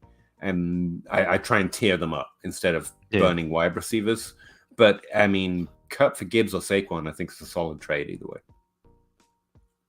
Yeah, it is. I think you probably lose a little bit of production, but you're gaining years. Improve, right? Yeah. Yeah. Yep. That's how it balances out because of the positional difference. All right. Remember that time Peter said he would bring Zach, marry Russ, and kill Travis May. Yeah, I only remember the last part. I'll volunteer to kill Travis May weekly. Like, that's not a problem. No, Travis is awesome. Are there any guys you're aggressively trying to trade for post-draft? Guys who you value more than the Dynasty community and think you can get a value on? Rookies, yeah. And I'm bored of talking about how much I like Bigsby and Josh Downs specifically in this year's draft. I think Stroud's a value. But mostly, the most thing off the top, the thing that I say is trade into the top 6, 7 in Superflex, top 4 in 1QB. Like, those are the guys I'm really heavy for. Then it becomes where do I have to be to get Downs, Tank Bigsby a little later. Really like that running back tier as well if I'm shopping for running backs. And I like those tight ends too. So yeah, I just named everyone. Downs leads the list. I have a whole value list if you're interested in seeing it. Posted it recently. Downs stands out to me in rookies. As far as other players go, yeah, I'm writing a weekly series where I kind of explore ADP and ranks where I talk about guys that stand out in my ranks and other people's ranks in an ADP. We talk about it positionally through rookies. And lately I've been exploring the ranks versus themselves, which was interesting. It turns out I'm the highest on Lamar Jackson relative to the other rankers, which makes sense. I've actually added him a few places. The week before that, I found I was higher than George Kittle than everyone else, and I've added him a few times. And the week before that, it was Aaron Jones, and I've added him in a few leagues. So those are the names that jump off the top of my head. Zach, anyone in particular you're like, ooh, gotta go get that? I mean, the one player that I think is being, and it's funny because he's one of those top 7 that we're talking about, but I think Jordan Addison is still being undervalued. Like I keep seeing him go, at the very highest, like 107. Mm-hmm. He's going after Gibbs and JSN, and then I've seen him slip to like 109. Like it's funny to me because every now and then you'll get the Quentin Johnston truther, or you'll get somebody who like moves Levis up, or you'll get somebody who's like Zay Flowers, Boston College, let's go, and mm-hmm. which is fine. But to me, Addison is one of the rookies that I will make a move to go acquire. I think the same thing for Mims and Rice. We talked about them a little earlier, but like I had them ranked considerably higher pre-draft than a lot of people did. They both got draft capital. I'm more than happy trading into spots where I can get them. And then Peter, you mentioned the tight ends. It's Sam Laporta for me. Out of the 3 tight ends, is the one that is not being talked about because Mayer was talked about pre-draft. He was the guy. Kincaid got the draft capital and went to the Bills. So Laporta's been 2 the entire way. Yeah. Laporta's just kind of been. Well, he's been he's been my one, and he's still my one. And it's like, I'm happy to take him as the 3rd tight end off the board as my one. It's interesting because both Addison and Laporta have this. I can't remember who it was, but there was some wide receiver who taught me this. It's a player that I like fine, but there's someone above and below that I really like, and so he ends up falling into this quagmire. And that's Jordan Addison. That's what defines when I say trade him to the top 6, trade him to the top 4. It's because Addison defines that tier. I'm as excited to draft Addison as anyone in that tier. And I want to remember that because I want to aggressively add Addison because otherwise he's going to not end up on my rosters because I'm going up to get Robinson or I'm going back to get Downs. That's why I started not trading back in drafts as well because you miss this guy that Like, you know he's good. You like him more than everyone else, but you never end up with him. And that's and Laporta's the same way. Like, I liked him when I first looked, liked him when I second look after the draft, like him a lot, but Kincaid got the draft capital and Myers is going later, and you end up missing on them for not missing on them, if you know what I mean. So I think it's interesting they both have that kind of thing to their value right now. Sorry, carry on.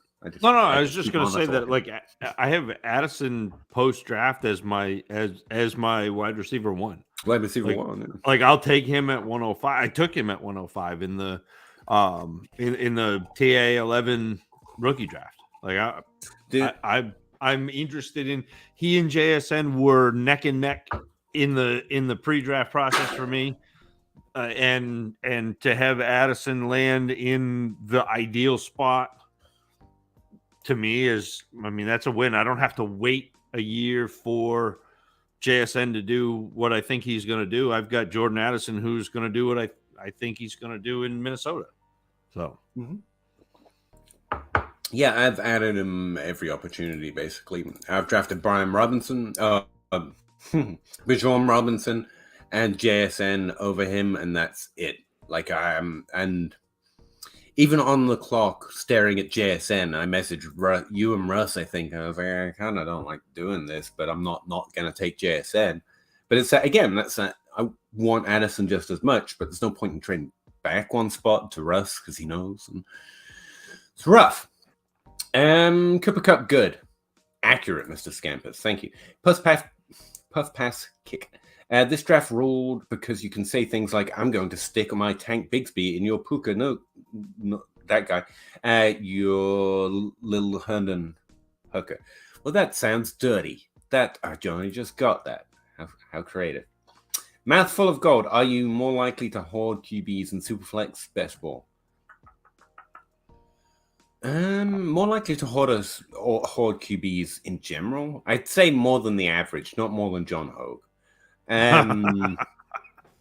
But again, it's about the leagues that I play in. Like, by default, I fade QB a little bit where I think it should be. But in my leagues, I found QB running behind where I think it should be, and so that's put me higher. So I end up with like a lot of QB heavy teams, to be honest with you.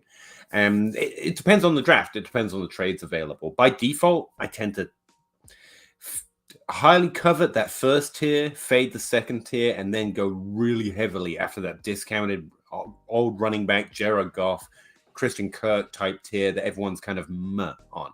Dak Prescott's on most of my dynasty teams, where he was a year ago, because he fell into that area, and I was really excited about it. So I ended up with a lot of Dak Prescott.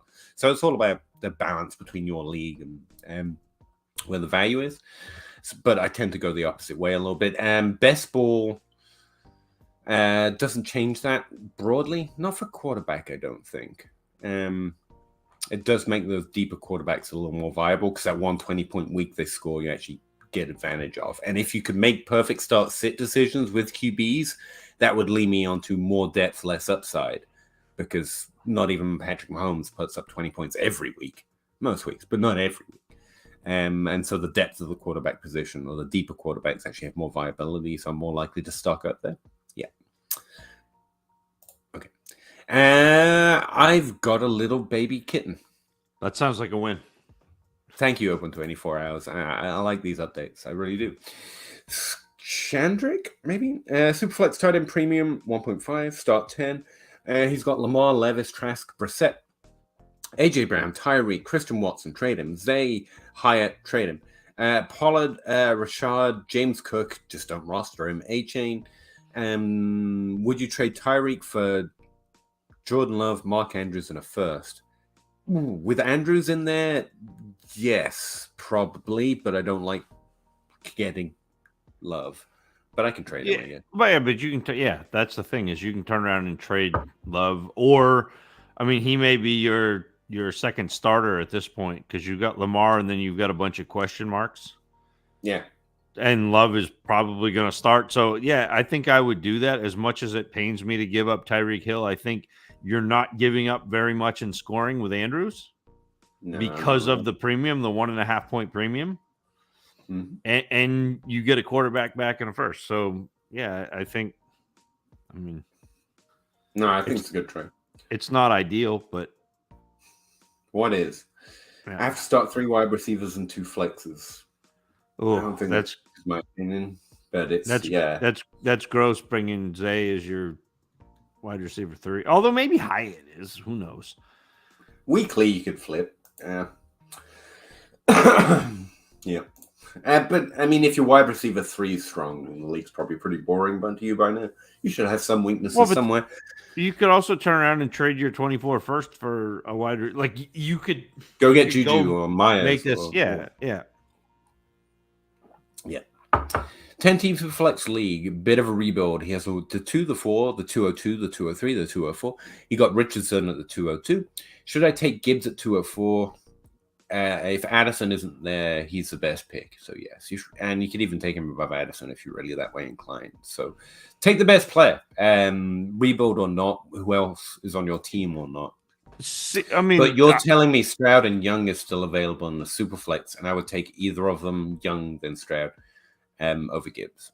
Yeah, and the first thing I would do, Corey, though, is to test the trade market. So I would look at the teams who have the 105 and 106 and 107, and I would see if I can get, that pick plus a first, or like a future first. So like, say I'll trade the 104, and you give me the 105 or you have the 104. Yeah. So I'll trade the 104 for the 105 and a future first, and then go to the guy with the 106 and say, okay, I'll trade you the 104 for the 106 and the future first, and do the same thing with the 107. Like that is how I would initially approach it. But if you can't get anything done, yeah, you take the quarterback. You draft value, and then you can always move them. Perfect. John Deaton. John Dotson is the name you mentioned. I was like, oh yeah, I got to talk about him again. Anyway, is there a general age range you want to have in a bench? No. It's about, again, the player, the value, and my league. It's not really about targeting specific age ranges. I would say I prefer players on a good arc than a player at a certain age. And I think people do get that backwards. Like I prefer Aaron Jones to Rachaad White, because Rachaad White's a solid prospect going into his second year, having not done much in his first, and that's not ideal, but it's interesting. Whereas Aaron Jones is a really good player. I know what to expect. He's at a later part of his career, but I know he's a good player already, and so I like that more. I prefer the player on the good arc than the player at the right, quote-unquote, place on that age arc, because the age curve is false, but the career arc is real, I think. My bench players are all under 25 except Boyd and Gallup. I mean, as a general rule, it's not terrible to have youth, but it's about the players, not the ages for me. He's a strong contender. Should I trade package them, or are they worth holding? I don't think you get much for Boyd or Gallup. Yeah. If you can add something to him to go get someone more interesting, if you can add a second to Boyd or Gallup and get Jahan Dotson, to bring up in the name I was just thinking of, that's a really strong trade offer, honestly. And you might snag some interest, but I don't think the Boyd or Gallup excite anyone in particular, or I shouldn't assume they do. And so I have to add something that they might be interested to. It's a weaker team. It might be more building. They might be more interested in a random draft pick, and that might excite them into giving me another young wide receiver or something else I need for my team. I would be curious to see how far off you would be if you offered Michael Gallup in a second for Rashad Bateman. Bateman's a really good one. I have him a lot higher than Dotson. No, I know you do, but I think he's fallen, and so. No, solid. Corey, 10-team Superflex League, bit of a rebuild. He has Stafford, Lance, the 2, the 4, the 2, the 3, then the 2. I feel like I read this one already. Yeah. We went through this. Cool. Smash that like button, says Henry. And Henry knows. Appreciate that, Henry. Julian, Tajay Spears or Devin A-Chain in full PPR and why? Devin A-Chain, because Spears is at least a backup, like a solid buried backup, whereas A-Chain could well be the starter week 1. I had both in a similar tier. Tajay Spears' production's a little more quote-unquote sus just because of where he played. For me, my personal opinion of college prospects and their production metrics based on their conference and their team. And so I had A-Chain over Spears just generically. I think A-Chain got the better landing spot. I think he got similar draft capital, if not slightly better. And so those are the reasons why I'd have A-Chain as a late first. And Spears is a really interesting mid-second round pick in that tier of running backs we've been talking about. Probably at the end of it, because I like Rashawn Johnson a little better. Are you muted or am I muted? Because I can't hear you. I'm muted. Okay. I said they went 3 picks apart. A-Chain went at 84, right. Spears went at 81. So Spears got. I mean, we're just kind of splitting hairs at that point. But I do prefer the landing spot in Miami, and I think A-Chain has that chance to come in, be the pass catcher right away. You know, usurp Mostert. I mean, he basically is a Mostert clone. Plus. Like he's he's Mostert with draft capital. And like he's insanely fast. He's a good pass catcher. Like he's a little undersized, and the other thing Spears Pat on the podcast recently was like said the same thing about Spears. He knows his model has a blind spot. It likes those smaller school, undersized, receiving fast guys, and that's Spears. And similar experience. You just when you look at some players, like, okay, I know what's going on here. Someone's trying to get me excited about Darrell Henderson again. And I think Spears is solid. He really did well in college when you compare him to past players, but there's just that little sussiness to where the numbers come from. And that is actually a factor for me. Like there's a bias there. Those numbers aren't quite equal to Devin A-Chain's playing where he played. But he's solid, especially with that athletic profile and landing spot. Really excited to see what he does. But right now he's also just more buried. Who else was I thinking of? Anyway. Tim Shady, which running back handcuff would you prefer? Ingram, Kyron Williams, Dante Foreman, McKinnon, Ford, Edmonds. McKinnon's probably the smart ad, to be honest. I like still riding the Keontae Ingram train because we were so hot for that last off season, and why not? Kyron Williams, I still have shares of because I was interested in the same way we're interested in a lot of deep running backs right now in this rookie draft. So I just kind of roster him a few places. Foreman doesn't light any fires. McKinnon's just got re-signed. We should expect him to have a similar role with Pacheco. So he's probably the one. You know, it's a real... Montgomery's an interesting... I see Montgomery being mentioned in the next question, but Montgomery's an interesting handcuff because he could end up being the goal line back. He could end up being a pass catching. Like you just don't know what's going on there in Detroit.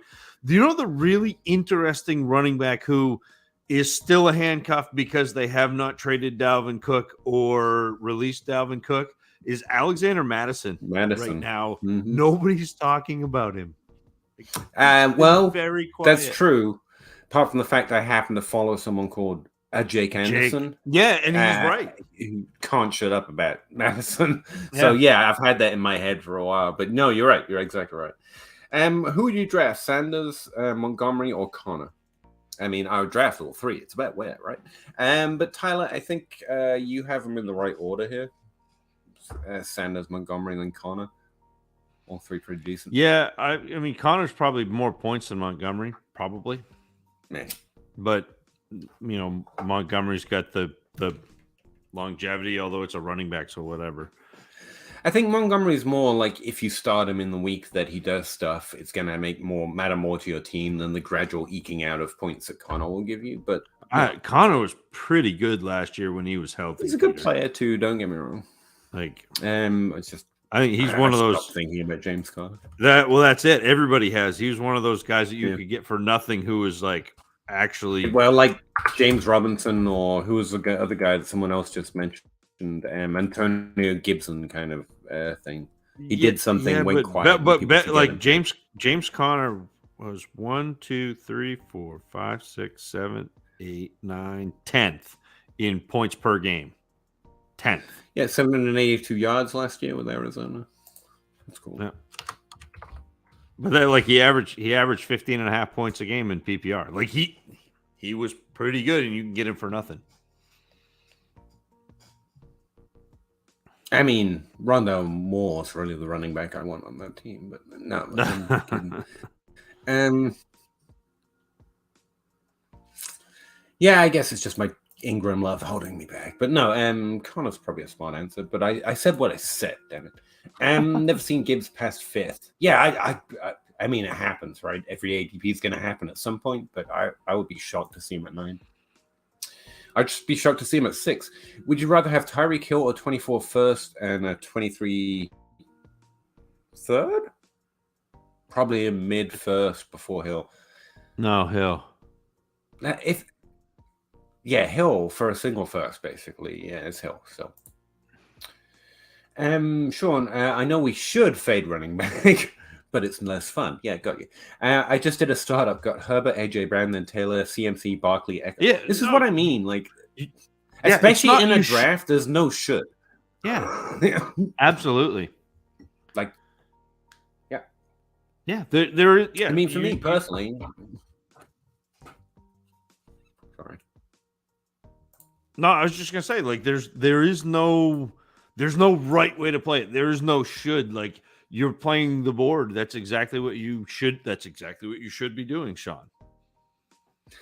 And to your point here, you have 1, 2, 3, 4, 5, 6 top 6 players, and 3 different positions here. Like, there's no. Like, and I don't disagree with any of them. It's not like I know Barkley's going to fall off a cliff this year or CMC's definitely going to get hurt this time again. Like, no, they're really great. I get why following ADP is difficult for some people. You just want to take your players, but I mean, it works. And Michael, would you rather have Tyreek Hill or 24 first and a 24? This is one we just had, but he said the same thing. The 24, a first and a 3. And I've seen a 3 as a third, and that's just way too little for Tyreek Hill. I would take Tyreek Hill. I wouldn't really even think about it. I mean, if that's the only good player I have on my team, I'd take Tyreek Hill for that. Spock, 12 teams who flex standard scoring, start 9, received 105 and Akers and DJ Moore and traded away Eckler and the 204 and Deontay.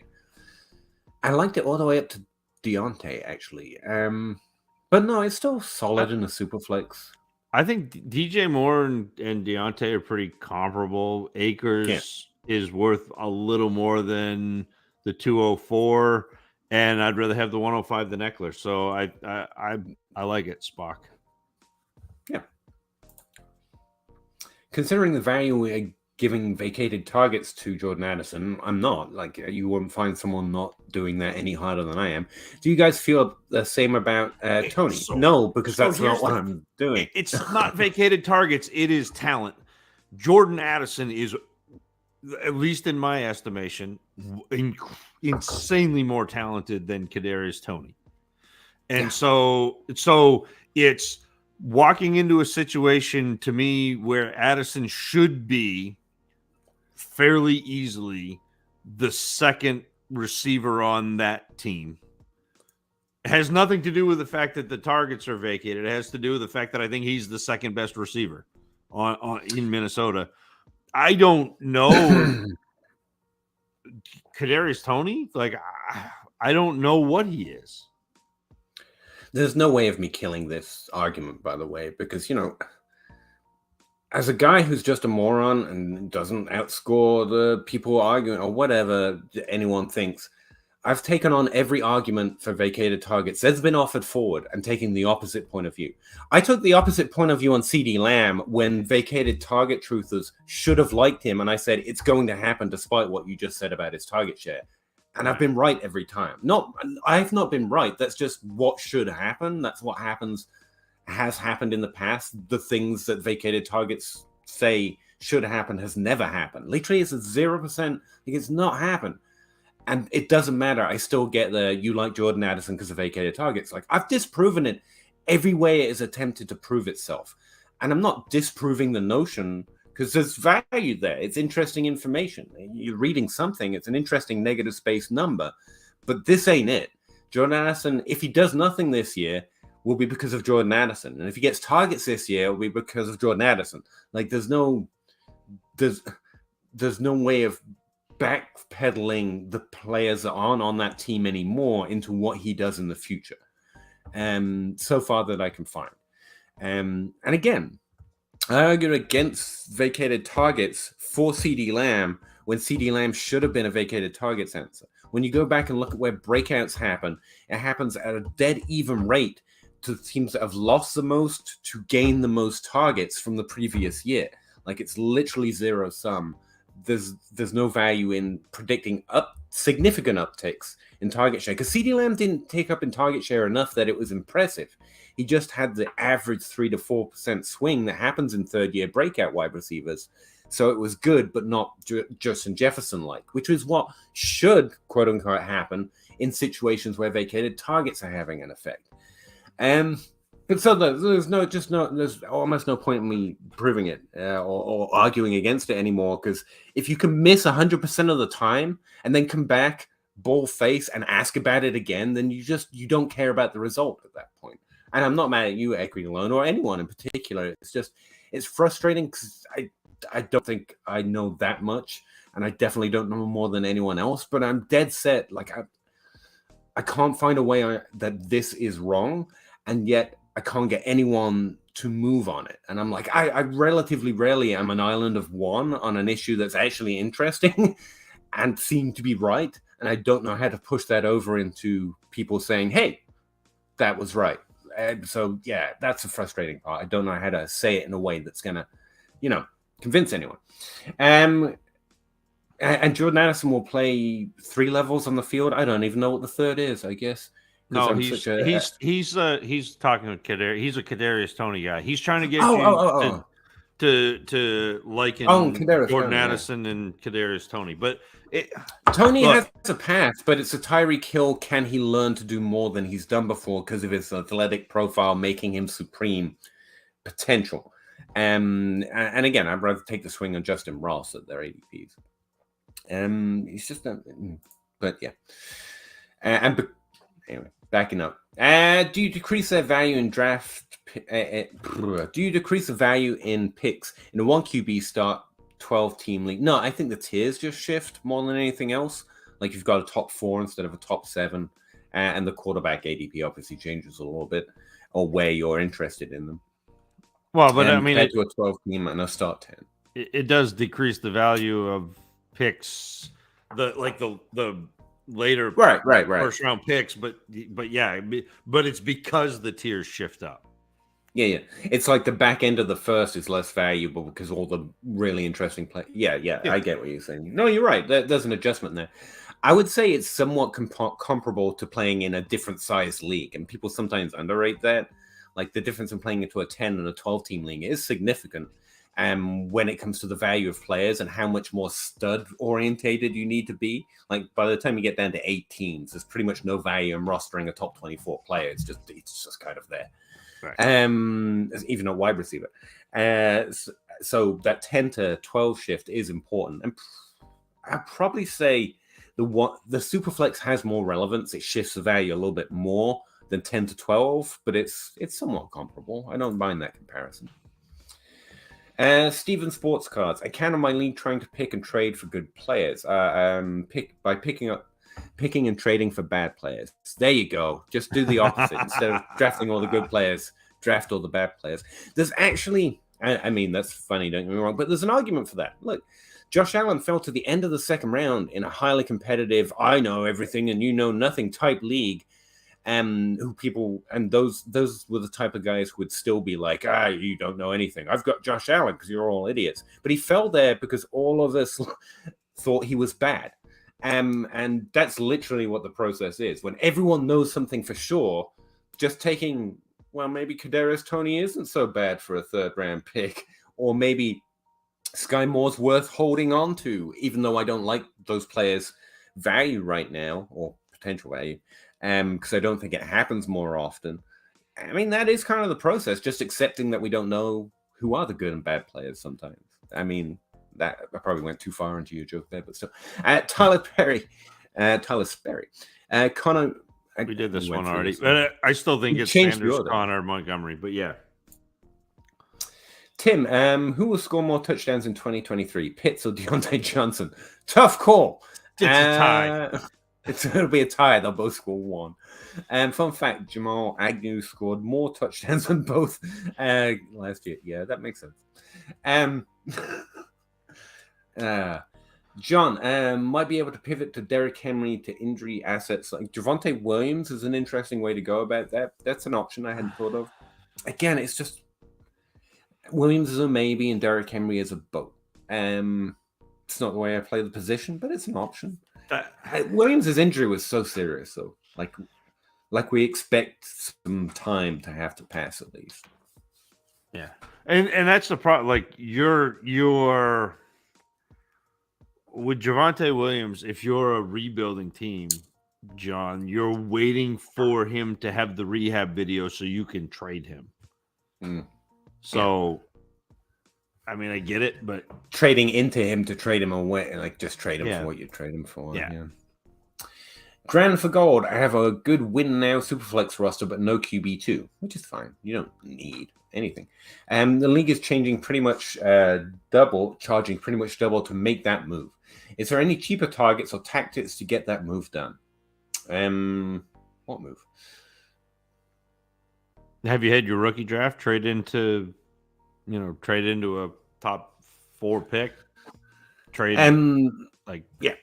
The way I'm going to try and look for values in general is try and target players that I think are falling, or maybe my league mates don't like as much for reasons that I think are temporary or that change very rapidly. That situation and injury are the two main to exploit. So Kyler Murray is an interesting way to go right now. Lamar Jackson is still, but that might have changed in your league while the contract talks were going on, or not going on as it was. That was an interesting window as well. Outside of that, you've got just overvaluing that second tier. Like I like to do Will Levis in a rookie draft, dead win. And the other way you can go do this grind is that's a great name too, by the way, grind. But if you can't get it done for a QB2 because this is super flex and not start 2 quarterback. You don't need to play a second quarterback. So if you can't get done one of those top end, so like one of the top 14 quarterbacks, then go get either a top tight end or go get a top wide receiver or go get a top running back that's going to get you the same number of points that or more than that quarterback 2 is. Go do that. There are single-digit games from quarterbacks every week outside the top 40, and especially, and running backs and wide receivers can do that for you too, and they have that 20-point upside. If you have championship caliber team, would you be getting? I would be getting Derrick Henry. His schedule for fantasy playoffs is super juicy. I hadn't looked at it. Denver don't weight it, but it's not bad to know. And Derrick Henry's a really solid ad at his current value for a team that's competitive. To your point, I don't hate it. I don't hate it at all. Jassy, I don't know if I meant to pronounce the A that way, I apologize. Acquired an orphan 12-team Superflex. Hold Russ Wilson, then flip in season to gain more draft capital, or sell for now for a sec. I would hold Russ Wilson. I'd actually be interested to see what his bounce back looks like. You might be really happy to have it. But on an orphan or a rebuild, you'd probably be trading if it turns out to be anywhere near positive. I'm leaning towards holding for injury. Hoping for a late first or RW late third. RW. Rewind? Anyway. And I think I target Russell Wilson if it's a redraft format or in any way, Superflex as well, because his value is just low and there is a bounce back of some sort coming. If he can get back to anything like he was with that wide receiver core and that receiving core that they just invested in a little bit. It's gonna be really good to have. So definitely hold. Try to trade him in season. But again, if you get a trade that you'd be happy to trade him for, now you can still do that. But I would hold out for 2 first from a Russell Wilson type, or you wait until in season when he's scoring points. Grind for gold. Who's your guy's biggest trap in the first round? Kincaid seems like the biggest trap in the first round. Historically, these tight ends lose value and maintain. Yes, but they don't. Their trade market tends to be even. That's one thing I've added to. I used to say that a lot as well because it seems to be true. Like most turn out to be Evan Ingram, even when they have positive rookie seasons. But you still don't see many different types of trades happening. That's why you can still wait for the sophomores, But like Trey McBride did nothing, and I don't think I'm getting a much better deal on him now than I was last offseason. That's why I wait. To me, the guy who could be the potential trap in the first round is Charbonnet, who's still going in the first round. According to DLF's ADP, he's going like a pick or two ahead of Kincaid, which is wild to me. Yeah, if I get the name Zach Charbonnet, I'll name Zach Charbonnet. But yeah, for sure. Outside of that, if I'm going to go out on a limb, I like Zay Flowers, I like Johnson, but I'm much less excited about it than Jordan Addison. There's a clear separation there for me. So I would be like, I throw a dart and hit one and feel like I got it right. But honestly, if I'm there, I'm happy to draft both. I think they should be good. I'm not trying to hate on them, but they're different proposition for whether they're going to hit or miss, in my very stupid opinion. So if I was going to go out on a limb, I'd probably name one of those two. I guess Flowers, but honestly, I don't. He could easily be good. I like him. Kincaid will be playing slot, big slot. Knox will do the tight end dirty stuff. Love Kincaid. Yeah, I don't know about this new trend of liking tight ends that aren't tight ends. It's not any more overly successful. It doesn't lend them to more success. Kincaid's profile, who I think he is, whether I think he's good or bad, that matters. The whole he's actually a wide receiver thing actually makes me dislike him a little bit more.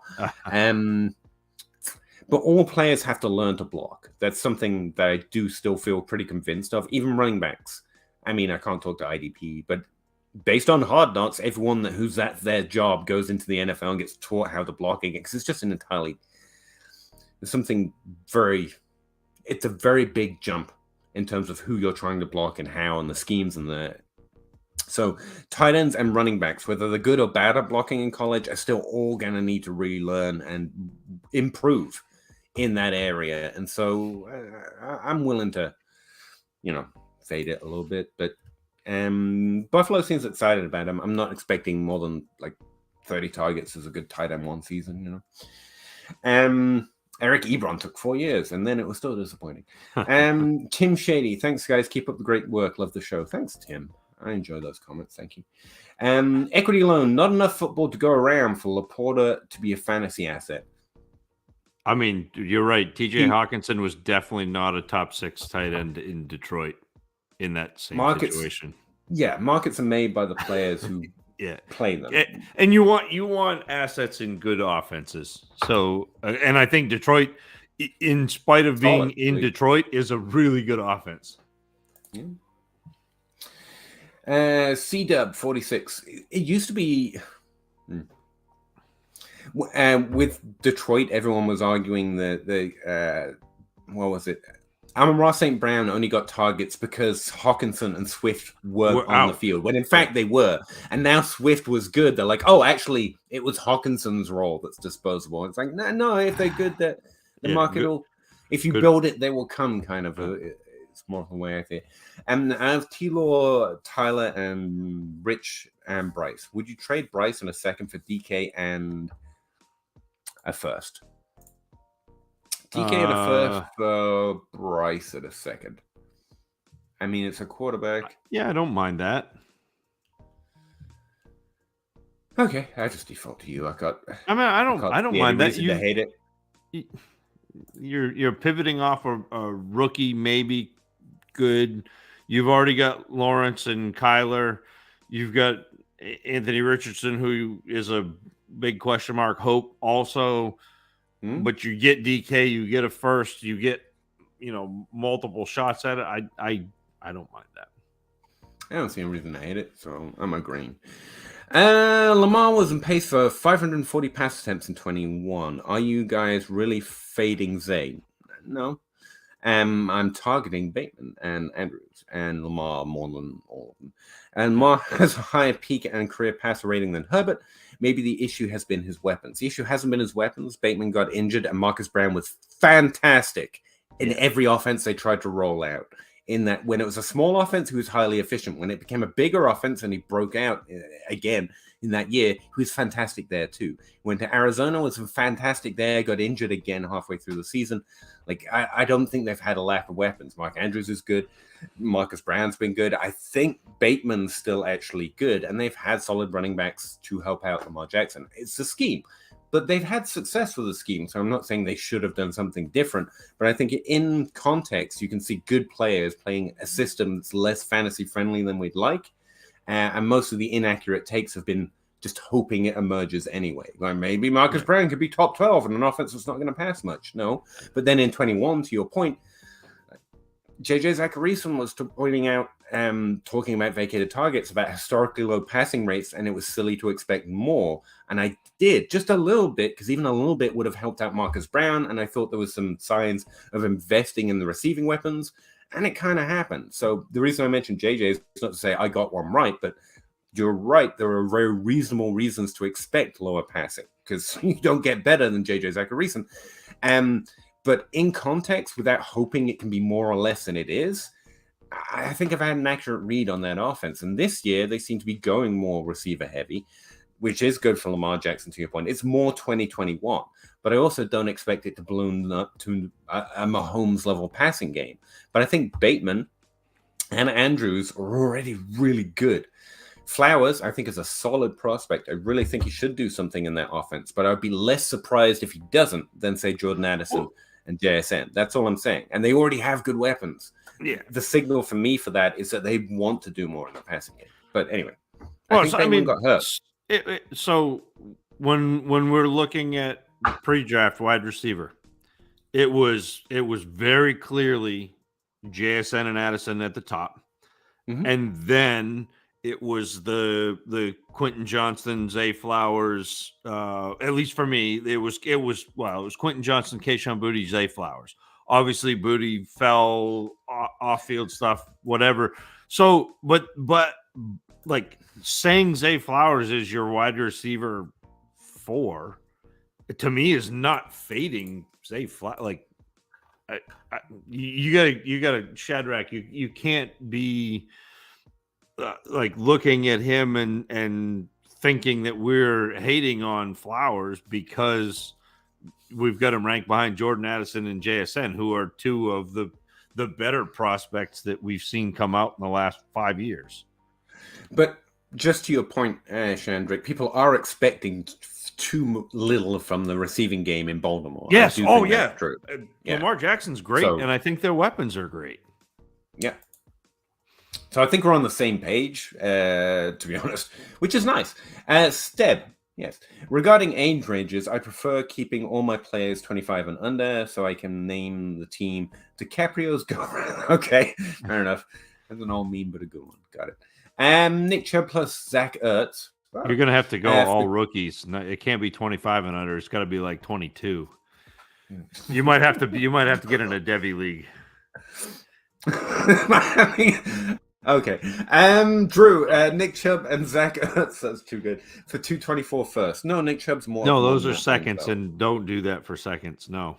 I mean, Ertz, yeah, sure, fine. But Nick Chubb, hell no. You can't get Ertz off me, Chubb off me for 2 seconds. My Chubb costs more than 2 seconds.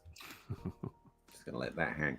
I feel like Zay has a chance to lead this class in targets. You mean in the first year? Let's see. Addison, where does he play again? Not the Chargers, Minnesota. Right? So he's got Hawkinson and he's got Jefferson, right? Yeah. That's pretty significant. Zay Flowers has Bateman and Andrews, which is less, but it's still, I wouldn't say it's marginally better. And it's really about their talent anyway, so this is a silly game for me to play. And then you've got JSN. Yeah, he's got the hardest path, let's face it. But again, it's about the player. So I think they're somewhat comparable.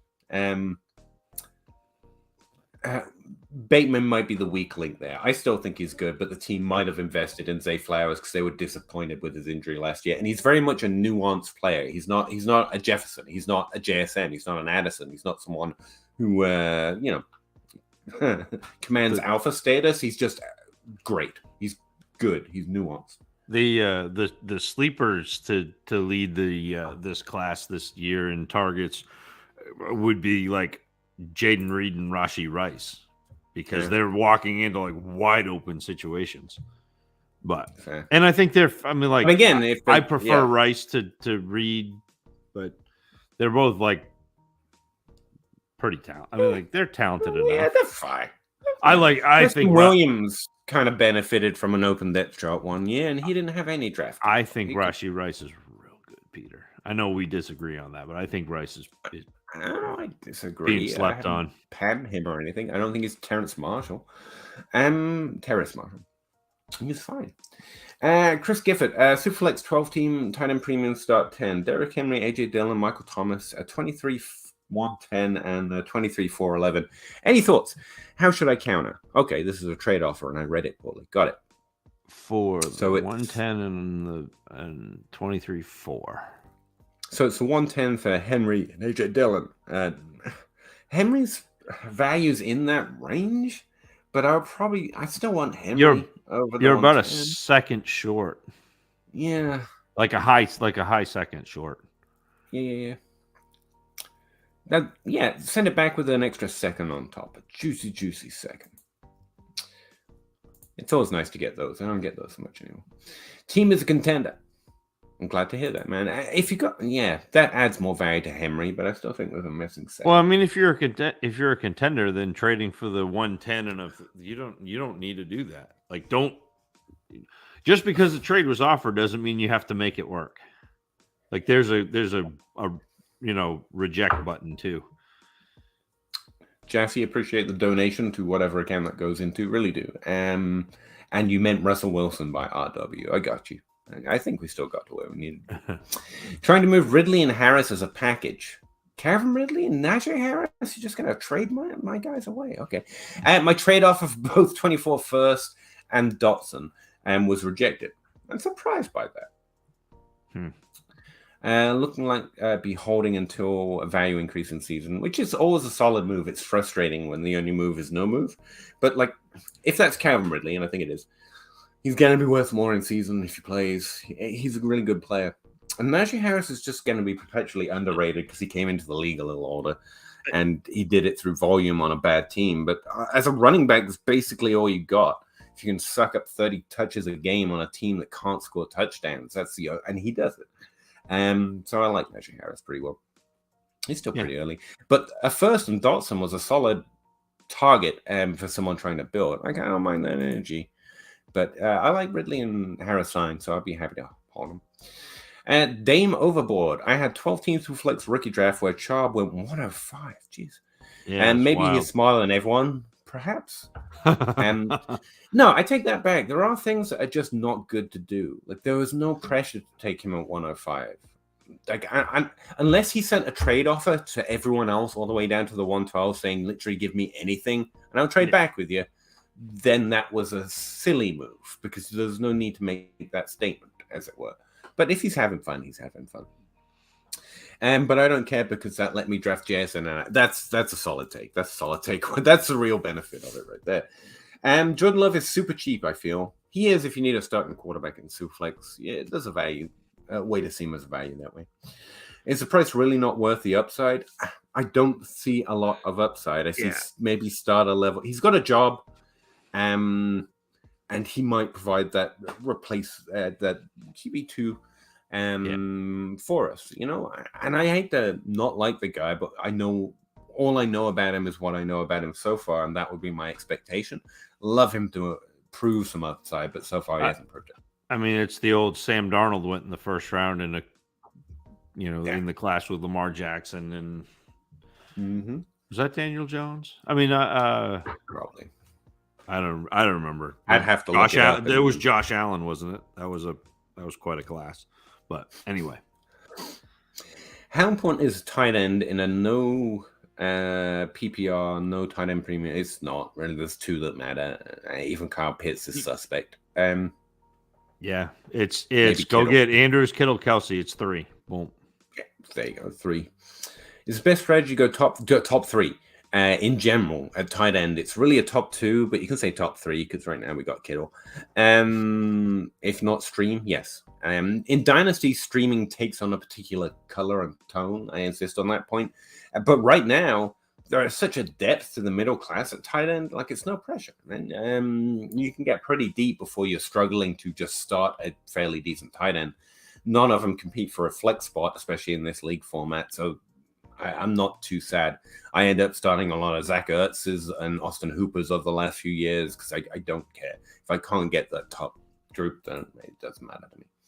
I may end up drafting a Pat Muth because why not? And so that guy will start. Even though, despite my trutherism, he will not matter in that format. I don't think he's likely to be Kelsey or Andrews, but yeah. Open 24 hours. 12 teams start 10 Superflex PPR. Bijan or 24 first and second, a 25 first and second, another 24 second, Hooker, and Dubs. I don't think it's Bijan Robinson. Yeah, it is. Because you have to wait a long and you have to wait a long time to get the second first, and Hooker and Dubs or whatever. Yeah, it's Bijan. That's a lot of stuff that you threw at it, but it's Bijan. That's like the click the calculator button until it adds up to Bijan. Yeah. Yeah, you got a bunch of stuff of something great, and the bunch of stuff isn't equal. I would say if you're building, how close is it? If your team's you've got nothing, then it makes sense to just add a whole bunch of future draft capital that you can make more moves with to do more things before year 3 of his contract's even up. It could make sense if that's the best offer you could get.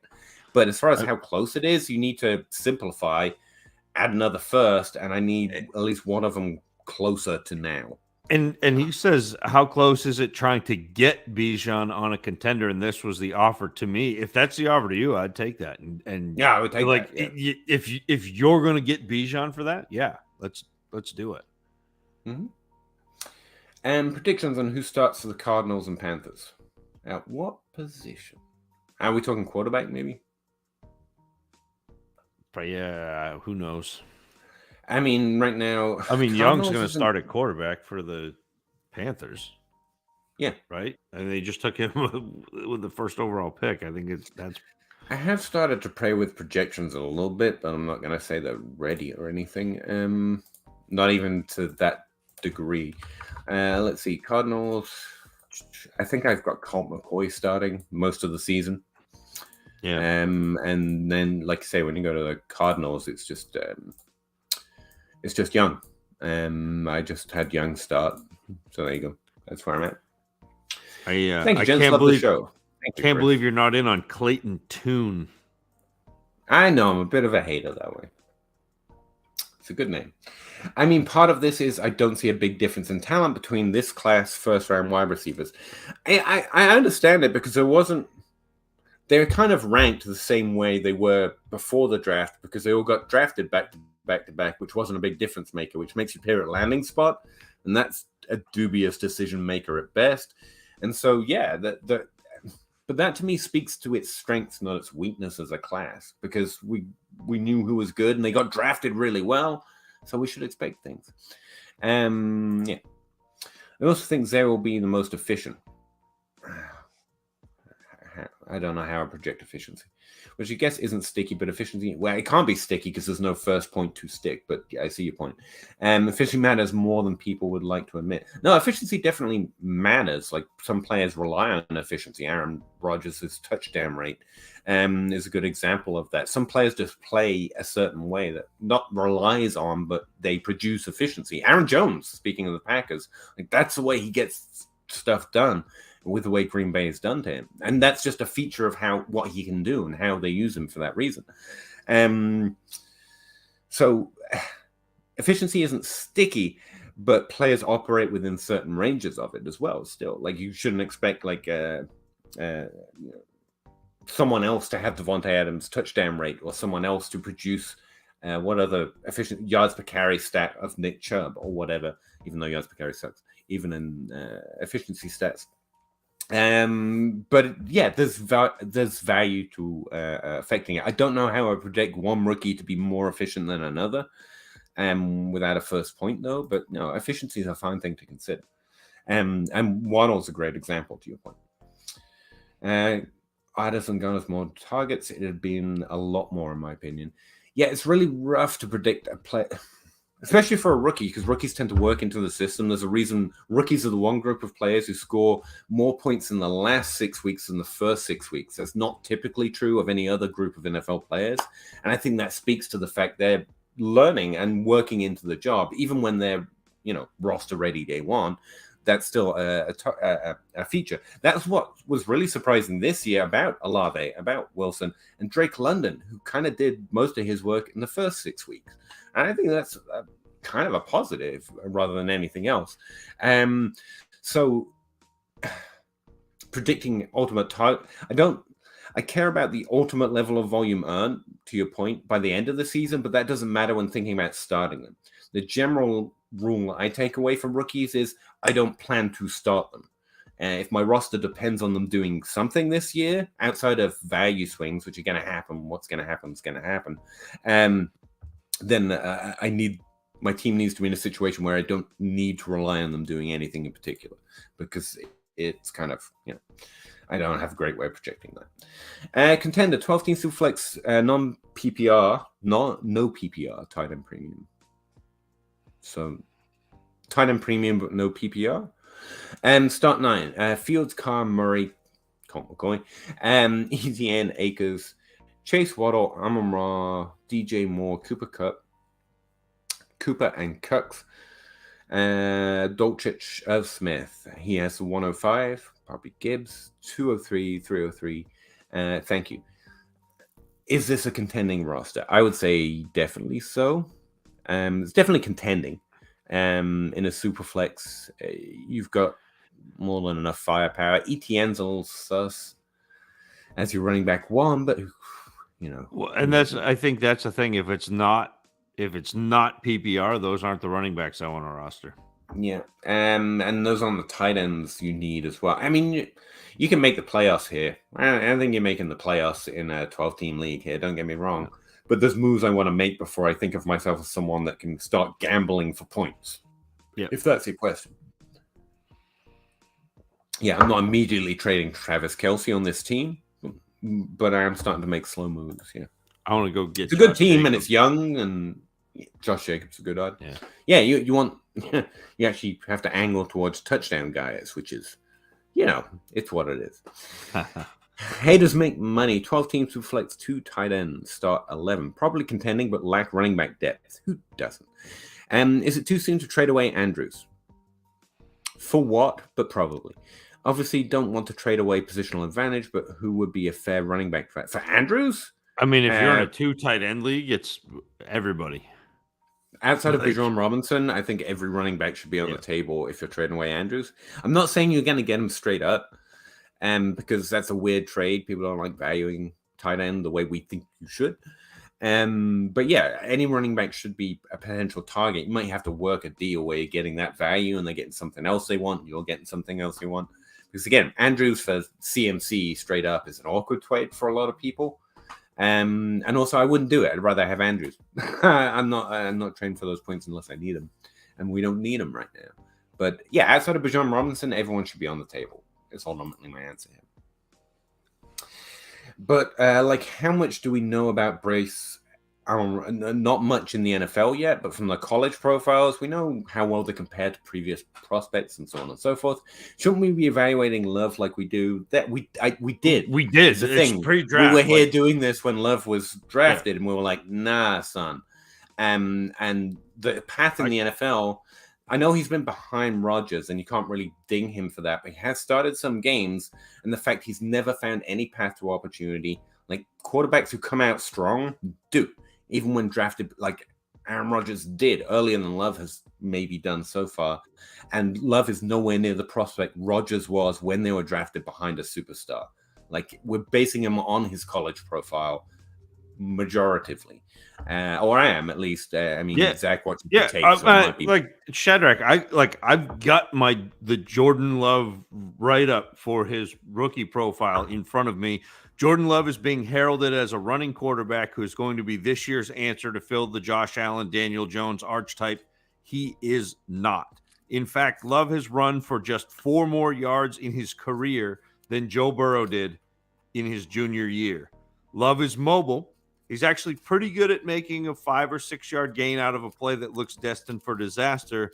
And he's even fast enough to evade rushers on a free release, but it's just a tool in his belt, not a primary weapon. Love is very good at driving the ball over the middle and attacking the seam between the hash marks with NFL caliber throws. His wide receivers at Utah State, unfortunately, are not NFL caliber, and Love continually battled through drops. Love also changes his arm angle well to avoid traffic and tips at the line of scrimmage. But although Love moves the pocket fairly well, he does not consistently reset his platform when he does so. This leads to bad throws and bad decisions on the move.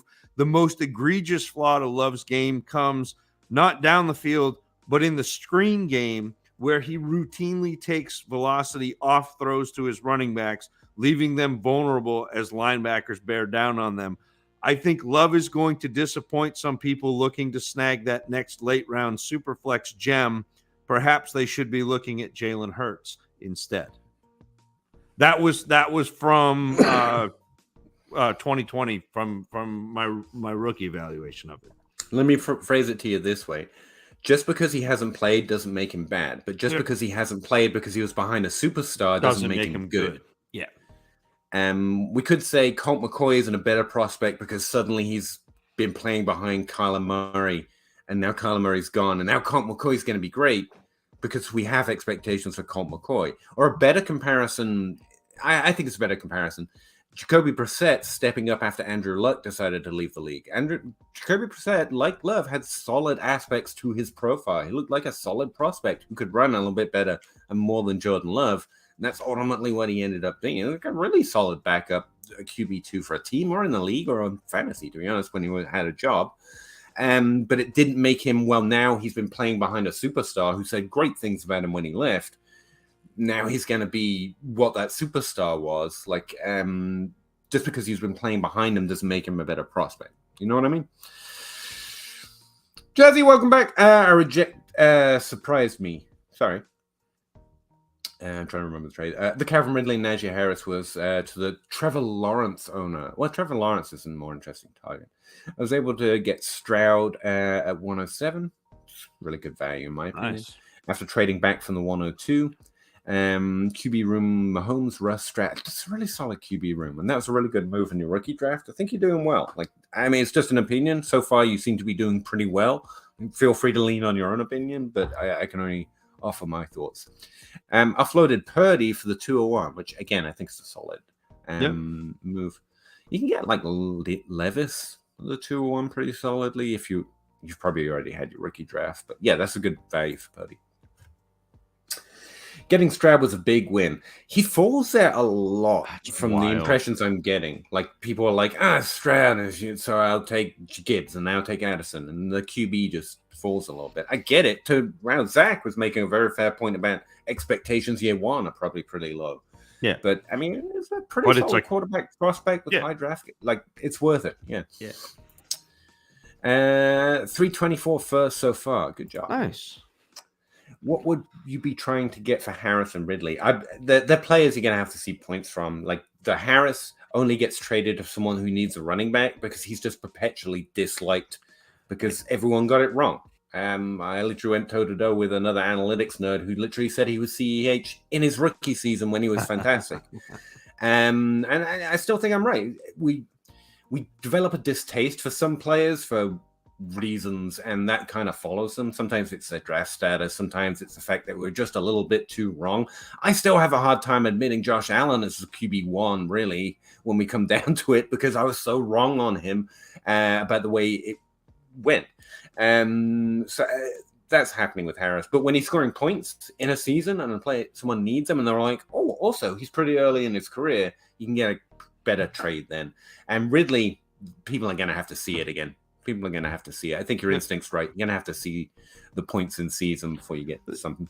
Yeah, and that's the thing, Jassy. I think, what you're saying is exactly right. I don't think they're worth keeping for a non-contender, but you also have to wait until you can get value for them, because right now you'd be selling low. It's exactly what Peter said. Like, you're going to need to see points from them before people are interested. To following your instinct, if you're just like, well, they could be bad, and you think they might be bad, and you won't get that window, if that's the way your instinct's going, well, I'd be willing to let them go now, but I need something with a 1 in front of it for both, to be honest. But especially Najee Harris, who's a younger running back who's going to carry volume again. Like, I think that's going to happen no matter what. Maybe Ridley has cobwebs. Maybe Ridley isn't what I quite remember. I think he is, but maybe not. But Harris, I think you at least need a first in that trade. First with a decent sleeper or a second-round pick at some point. Right now, that's where my head would be at if you just want to move them because you don't want to wait for that window. But again, personally, I'd wait. But if you're asking from right now what I'd be looking for, it's in that range. Like, get Bateman and a 25 first or 24 first, preferably. But 25s are sometimes a little easier to get. Yeah, anyway. Follow your gut and play the team how you think. So far, you're doing pretty well. When I say efficiency, I mean yards after catch and deeper targets. Well, I don't think deeper targets are efficiency, but that's fine. Quentin Johnston, Marvin Mims, and Jalen Hyatt, then, because they have the most yards after catch in the class, and they're all pretty much deep targets. Yeah. So I think Flowers' best. Profile is best to produce at high rates. I'd have to look again, and I can't open up my sheet right now, although it's available. I think he had a pretty low slot, right? So you might be right. But again, like if you're looking for someone who's going to mostly feast on deeper targets, yeah, Rashee Rice is probably the best bet. I think Mims is a pretty solid prospect in that regard, with draft capital as well, and a more open depth chart to our conversation about who has passed the targets, like Zach said. But I think you're again, it's kind of a circular argument where you're thinking that we're way lower on Zay Flowers, and we're not. It's just that, like, Zay Flowers is in a tier below the top 2 guys in this class. It doesn't make him bad, and it doesn't mean he can't succeed. Yeah, I'll define efficiency like this. If we can also define low as in below Jason and Addison, like that's the line. And I think that's a pretty high line. It's like saying I like Amon-Ra St. Brown behind Jamar Chase and Justin Jefferson. Like, it's not low, but I get your reference. Mahomes was behind Alex Smith, who was not a stud. Started that last game as rookie year and then just blew the hell up in his second year. Yeah. But he was also a much better prospect than Brissett, than Colt McCoy, and then Jordan Love. Again, to the point, judging on what they've done, not the fact that they played here or played there or the number of years they haven't played, is where my head's at. Jordan Love just didn't do what Mahomes or did in college. That's it. Yeah. Or Aaron Rodgers did, or any other guys who got stuck behind Alex Smith level talents. You're on the clock at 110, Superflex, start 10, 12-team non-tight end premium. Your wide receivers are stacked. I don't care. That's going to be my answer. I'm going to draft the best player. I'm just warning you. And your need running backs, still don't care. Condre, A-Chain, and Zay are on the board. Who you got? Zay Jones. I take Zay. Yeah. I mean, Zay Flowers. Sorry, not Zay Jones. Yeah, Zay Flowers. Don't take Zay Jones. Don't do that. I mean, trades are possible, but if I'm taking a player right there, I'm taking Zay Flowers. Yeah. Yep. To be clear, I don't think anything about Love's situation makes him more appealing. Yeah. I just think the talent is there. That's a different conversation. But yeah, I haven't seen this one. The last sentence is the trap, though. He was evaluated as a better NFL quarterback than Hurts for a reason. No, they were wrong. It's a reason. Yeah, they were entirely wrong. It's the Peter the Howard. NFL was only. Yeah, the NFL likes to smell their own farts. They were not at a point where we are now with rushing quarterbacks. They were still trying to make Lamar Jackson. They were trying to make Lamar Jackson a wide receiver. You know, we hadn't seen Josh Allen be Josh Allen yet. Like we weren't there yet. It was the old way of thinking. And the lesson there is that Jordan Love was overdrafted with lower draft capital than you'd prefer. Yeah, because they were trying to emphasize the pocket passer, a below average pocket passer versus a significant. That's not even true because Jackson and Hurts are both Hurts was a good passers in college. They were just didn't like them because they ran more. They didn't like him because they ran more, and they were wrong. And Jordan Love was just the misdraft, the opposite direction misdraft of Hurts, if you know what I mean. But they're still being hurt by no problem. Robert Griffin III. That's, I mean, which was, to be fair, terrible. But he's a pretty good commentator now. I don't mind having him on my timeline. I find some of his tweets fun. Or at least, hey man, I'm just a spreadsheet guy. I enjoy a player perspective now and again. I don't have it in my head like you. Jazzy, you're welcome. Thanks for showing up. We've spoken before, and I always appreciate seeing you. I don't think Love projects to be a high volume rusher either. Nope.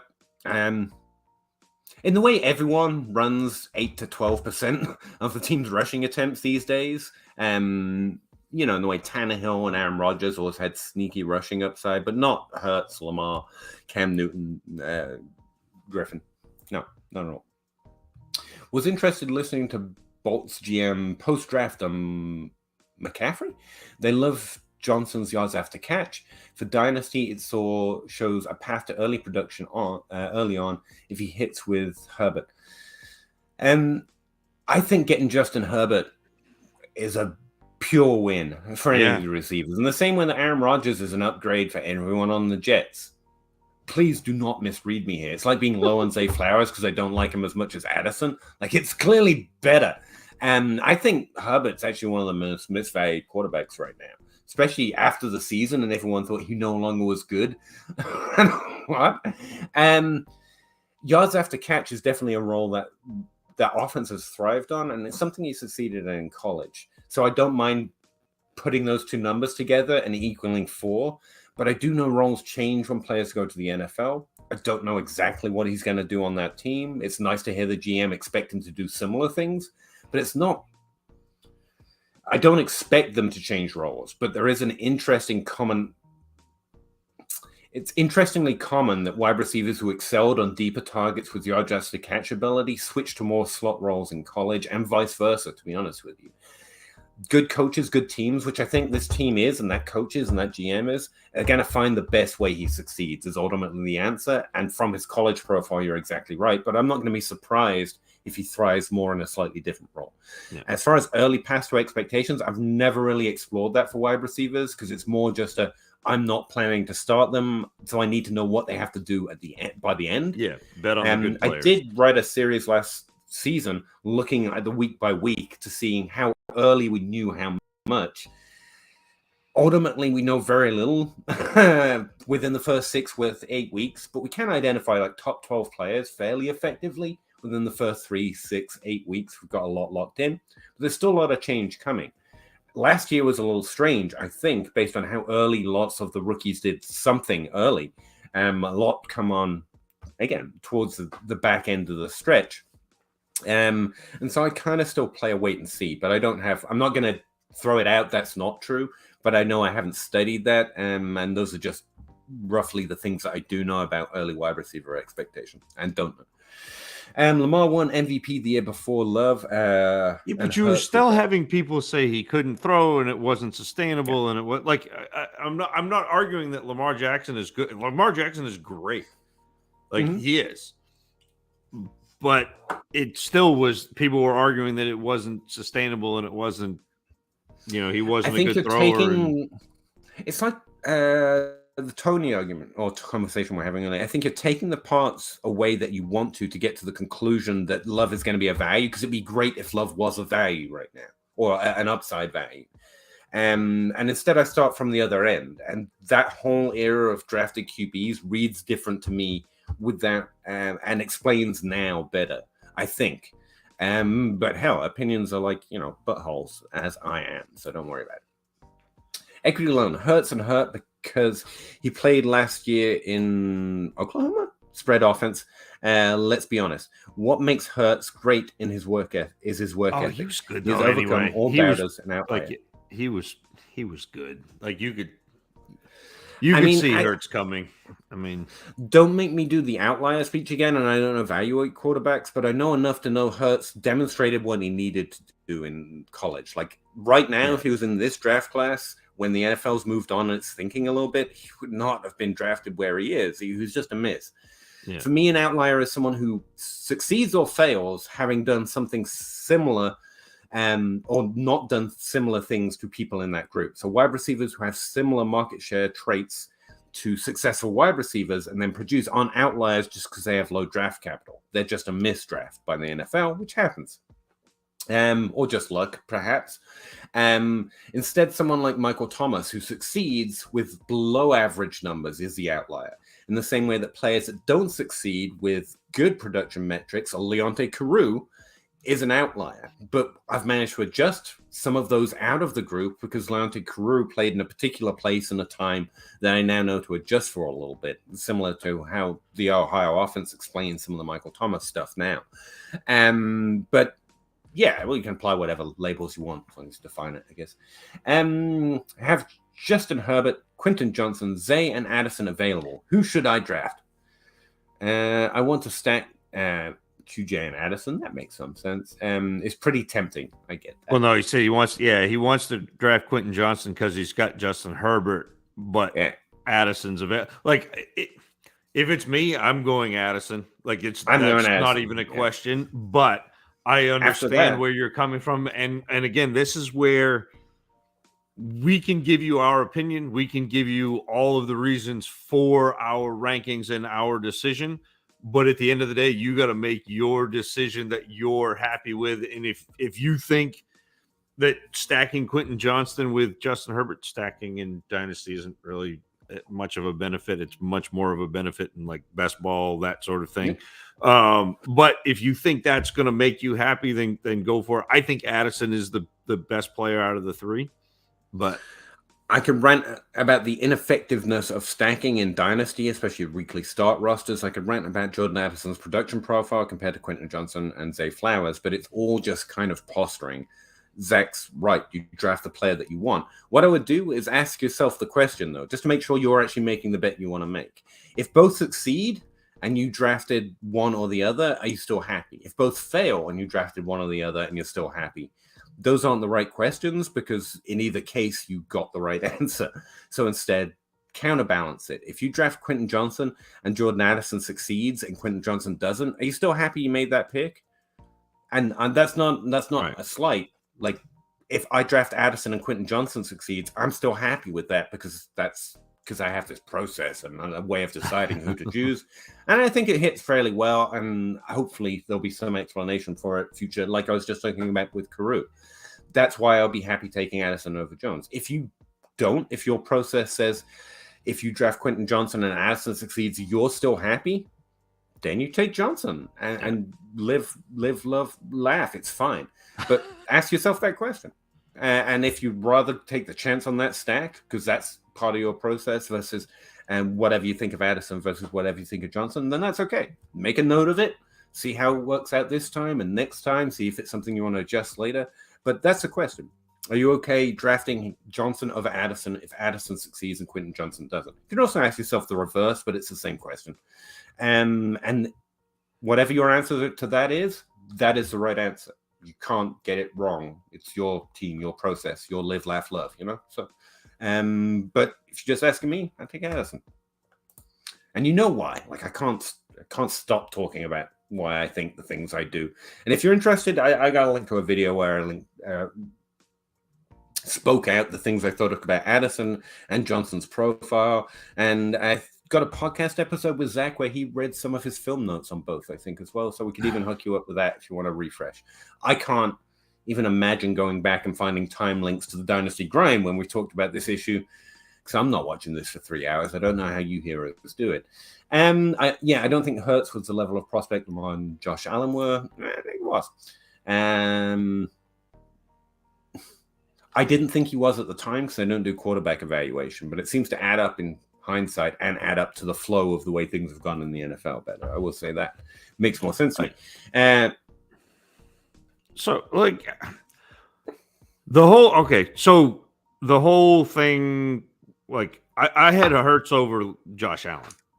Like I missed on Josh Allen. I will fully cop to that, but his prospect profile was much different than Hurts, much different than Lamar Jackson.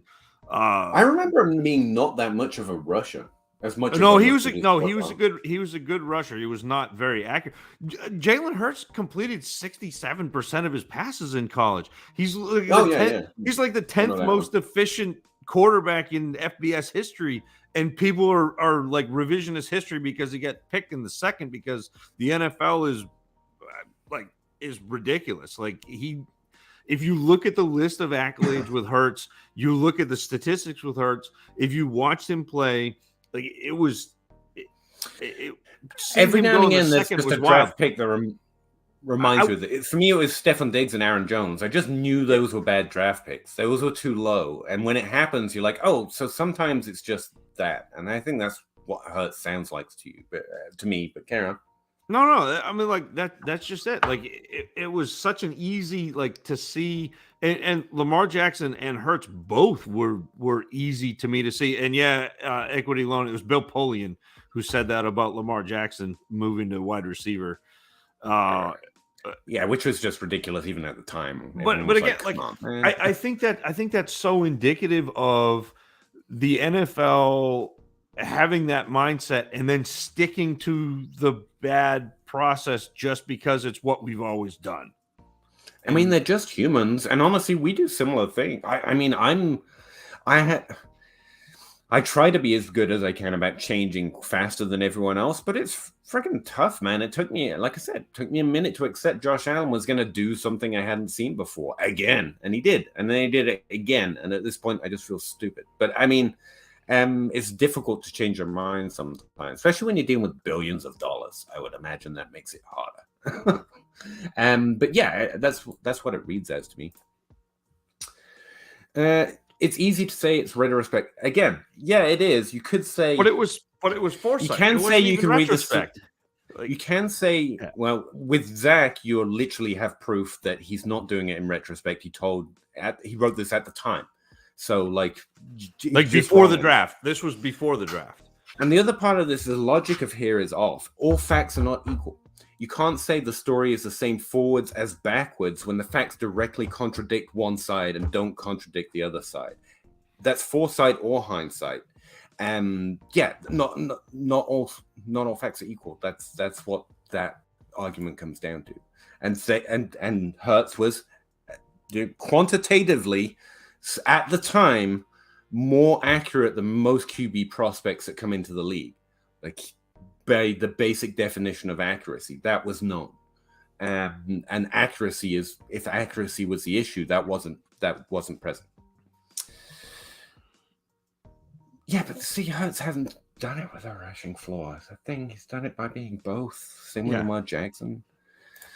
But, reality is a fickle mistress. So it could turn out that way. Equity alone. Who was benched to Alabama, and who are we talking about now? Hurts was benched in the championship. Yeah. Alabama in the championship game for Tua, which, to be fair, is not a bad benching. Transferred to Oklahoma, and during process, he was hurt by the offense in Oklahoma. I mean, context is king, he still was fantastic. Like, he was still fantastic. I mean, like, Nolan Ryan has been taken out of games for other pitchers and then went on to throw 7 no-hitters. Like that. Like, here's where that's not just Oklahoma. The NFL knew how to adjust for that for Garrett Wilson when his team and Chris Olave, because of JSN, produced team shifts and team volume changes. Right. They knew how to read his production in that context and on a different team when one of them moved. It really seems like they were stuck in the quarterback narrative. But again, none of us are in a room. All we can do is do our best to average what happens most often. Yeah. Sorry, Equity Line. I don't know these college teams. I don't know who play for what. I appreciate it. To be fair to you and me, we kind of won't. Like, we never know how alternate history would have played out, which is what makes this always an interesting conversation, right? He could be great or bad this season. It doesn't necessarily mean the past is any different. But we're gonna get an answer at least, and we'll cheer for him to be good. Appreciate the conversation, fellas. This has been fun. But Peter, look over there. I'm trying to, but my neck hurts. Do it. All right. It's right. Thanks, over everyone. There.